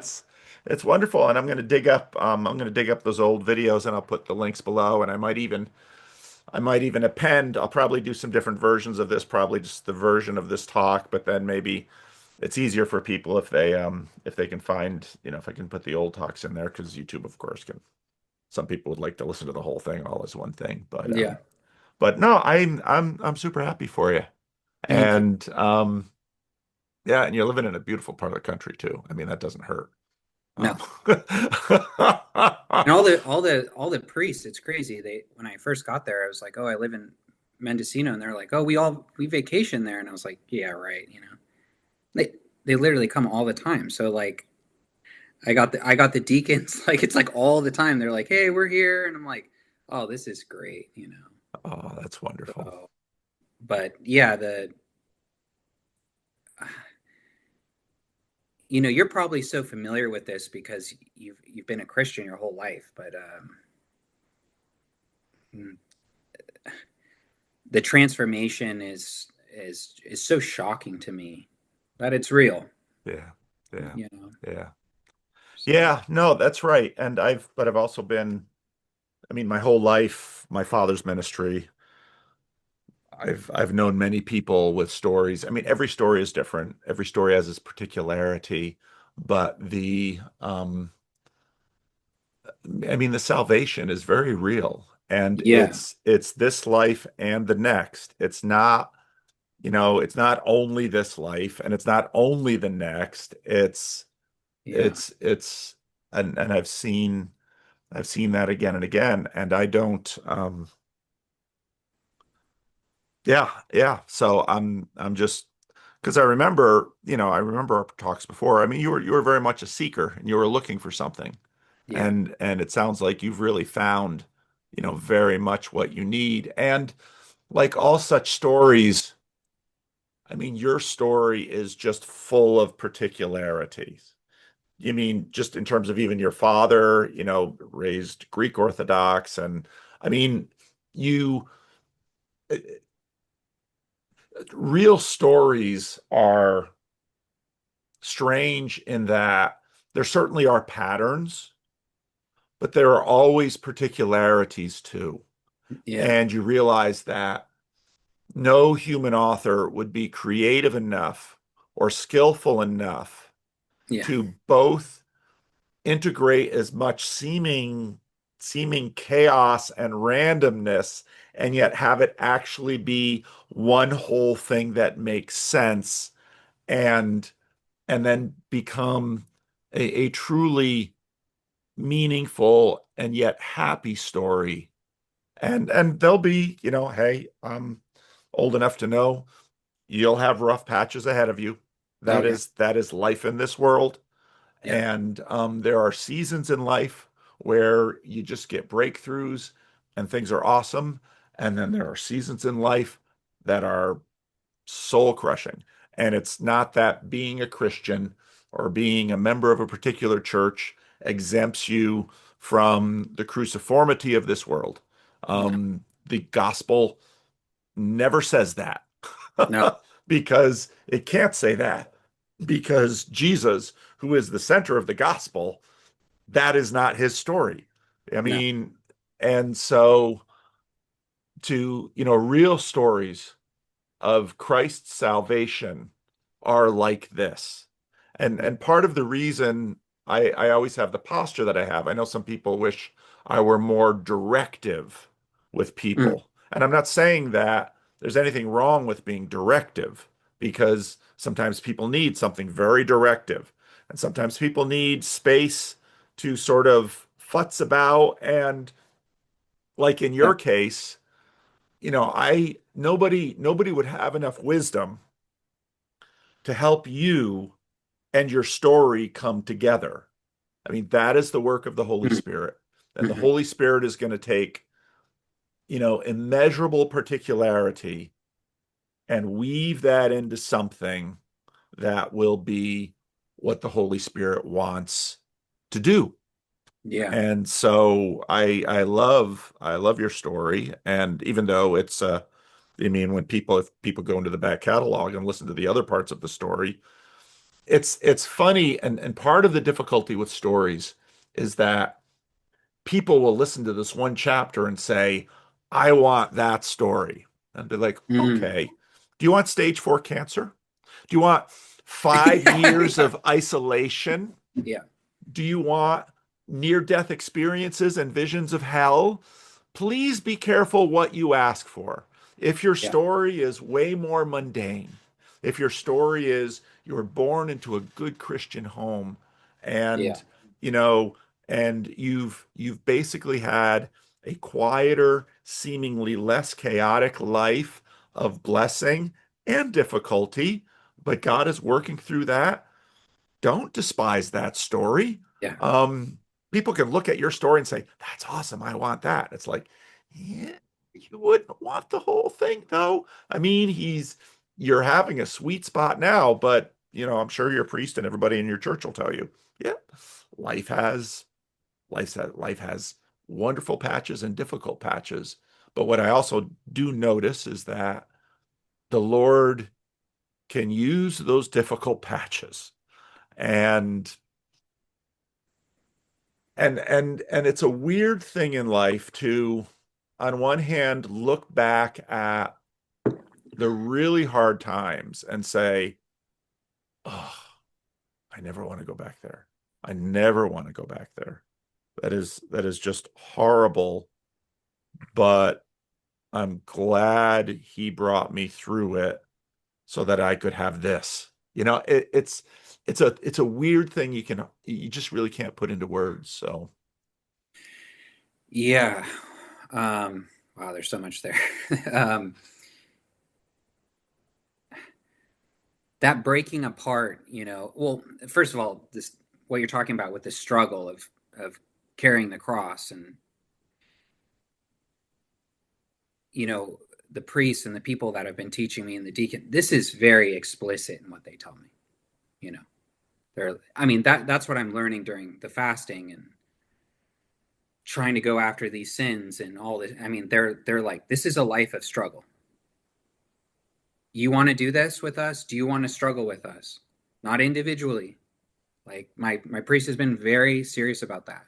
He was like, I don't care for Western individual. You're not a hermit. This is not about your personal salvation. You are struggling with all these people in this church, in this place, under this jurisdiction, under this roof. And we're all struggling together to get to that place, and you're just going to be failing. But we're failing upwards. We're just always going back to God. We're not giving in to despair. But there's something so hard, with orthodoxy and I know that a lot of other Christian sects are like this, but I think Orthodoxy is pretty explicit with saying this is a life of struggle. If you're not interested, don't be involved. Yeah. You know, and that's really hard to go, yeah, bring it on. Yeah. You know? Yeah. But like you're Yeah. saying, that process, you know, this it's kind of this Eucharistic kind of process of breaking everything down and then bringing it all together and then serving it up again to glorify God. You know, it's unbelievable that that's happening in us as we participate in the liturgical life and just the, you know, Jordan Hall. I think Jordan Hall was having a conversation with Vervaeke, and they were kind of going back and forth about Buddhism versus Christianity. And I can't remember what Jordan Hall said exactly, but he was something like, he talked about parish life, and he was saying parish life is this thing you guys don't have. Yeah. Yeah. You know, this is Yeah. this brings everything together, Yeah. and that process that you see in the Eucharist, it's happening. It's just like, it's unbelievable to me that the feast after the liturgy is so essential to the service itself. It is, Yeah. Yeah. Yeah. you know, everything is working in this Yeah. incredible way. Yeah. Yeah. Yeah. Well, and that's, you know, for Protestants, that's, if you read the New Testament closely, you discover there's the Eucharist. You read First Corinthians, there's the Eucharist, and then there's this love feast. And it's like, what's because it's really murky in First Corinthians. You don't quite know, well, what exactly is happening here? But Yeah. that's very much it. So I've been to one Orthodox liturgy, and Oh, really? it was in Ireland with Paul Kingsnorth and Martin Shaw and Wow. and Christian Baxter. And Wow. it was great. It was Romanian, so a lot of it I Okay. couldn't understand, Yeah. but I did enjoy it. But what I enjoyed most was afterwards, Yeah. where, you know, because to me, the liturgy and the icons, you know, that's a little strange to me, obviously, because Yeah. you know, I'm a cradle Protestant. Right. But after church, with the people and the greeting and the community, that's I'm Mm. very much at home in that, because that is, you know, that is true of maybe, you know, to differing degrees, but I could tell from that church that, you know, they are a family, and there Yes. they are together. And, you know, whether you're actually setting out tables and tablecloths and actually having a sit down meal, or you're just, you know, there's some snacks and there's some food and there's some sharing and some giving. That's, you know, here the family is together. Yeah. This is the communion of the saints. Yes. Yes. And it is not disconnected from, you know, from the liturgy and from the service and from the formal. It is part of the body life. And so Yeah. I'm not in any way surprised that, as you describe this community, that this is the kind of community that can bring you a lot of healing, and that is worth traveling a crazy distance for. So, Yes. Yes. And and yeah, go ahead. and just the providence of God, that you love used bookstores, and here's this crazy used bookstore with icons and stuff, and They you have a go in. chapel. They have a chapel in the back room. Then you go in the bookstore and you meet a guy and you're not sure which service. No, go to this church, go to that. I mean, Yeah. it just has the Holy Spirit all over this thing. I mean, it just Oh, really does, in that yeah. you Yeah. can't make this up. And, you know, if you were to make a movie of it, people would be like, it's a movie. But no, it's real life, and it's nitty and it's gritty and it's real. And I love it. I love it. Absolutely love it. Yeah. Yeah. It's um you know, I just, yeah, the liturgy is not just, I didn't account for that, you know, in my reading, you Yeah. know. Yeah. And so These things are so mysterious how they actually work. And so, um, why would you be healed physically from because when I went, I'm just starting to get my mind a little bit around what's going on in the Lord. Yeah. So, Yeah. But I always get this sense, I've had this experience a lot where I'm in liturgy and I hear the sensor going off, and it's and, you bow to the sensors, they sense you. And so when I hear that sound, I remember the first time I heard that sound, I said, it's like I've heard that sound, but I've never heard that sound, but I've heard that sound and I will hear that sound. Yeah. It was like the weirdest. You start going like, well, where are we? Yeah. Are we, is this the end? Like, where am I? Am I in the present life? Am I in heaven? Yeah. Or am I at the end of time? Yeah. Or I don't even know anymore. Yeah. And for those few seconds, those to me are so, that grace that you find just even in a few seconds, and you'll feel yourself about to cry, or you're so moved and you can't think. And you know that if you start thinking, it's going to go, Yeah. You're like, what a great thing where you start going, oh gosh, I want that more than anything. Yeah. Yeah. So that kind of addiction, I didn't understand. I didn't understand that where you experience that grace and you're like, I have to have more of that. Yeah. Yeah. I'm not surprised. I'm not surprised. I'm not surprised you're being healed through this.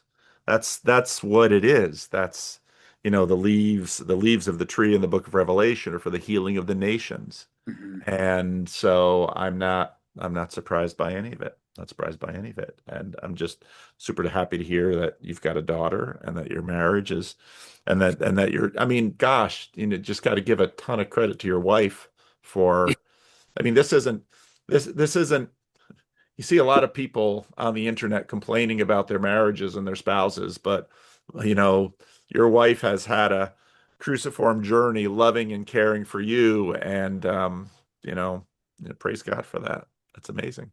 It's amazing. Yeah. Yep. She has this story that she told me. She said, when I first met you, because we've been together since we were 14. Oh, wow. So over 20 years now. And she goes, yeah, I had, she's not a real religious person. She doesn't really talk about spiritual things or anything. Yeah. She goes, yeah, when I first saw you, I said, I heard this voice and it said, you have a duty to take care of this kid. And she's like, and so I knew that I had to do that. I was like, what? What does that mean? Wow. It's amazing. She's incredible. In the old episodes, I tell the story about her basically saving my life. So she saved my life on two occasions. So, so thankful for her. And, so. Well, good. Well, maybe it's a good time to land the plane. Nick, it was good talking to you. Reach out again if you have more to say sometime. Yeah. And God bless you. And I pray that he continues to bless you in the ways that he is. And he's certainly, you're a young man. I trust he's probably nowhere near done with you. So. I hope so. All right. Appreciate it, Paul. All right, Nick. Take care. Bye-bye. Midwestuary 2025, August 22nd through the 24th in Elmhurst, Illinois. A weekend you won't want to miss, with special guests Cale Zeldin, Paul Vanderklay, Rod Dreher, Elizabeth Oldfield, John Vervaeke, and Jonathan Pajot. Midwestuary 2025, the Fellowship of the Spirit. Stay tuned for more details. Visit us at midwestuary.com for ongoing updates. Approaches are, that's where the alignment is between Graham and I. Okay, so what is bringing down the fourth wall project, Graham? A terrible spell, and part of that spell, the humans have the campfire circuitry. For whatever reason, probably because So like the television engages that, and like that's when your tribal elders are passing on information and stuff. So it's like those things are hijacked and make everybody feel like their audience. And like you'll like if you watch characters in series that do break the fourth wall, and that's what the fourth wall I'm referencing when I do it. It's the wall that behind which you are audience and not a human. So Okay. Hashtag paintball for Jesus, @GrimGrizz, hashtag break the fourth wall. So like you do like break the fourth wall that doesn't exist and be like, Break the fourth wall a little bit. you really helped me break the fourth wall. That like, you know, it's just people. Good poetry is definitely it's definitely always trying to break the fourth wall. Always tried, as GrimGrizz says, to break the fourth wall to the degree that I can.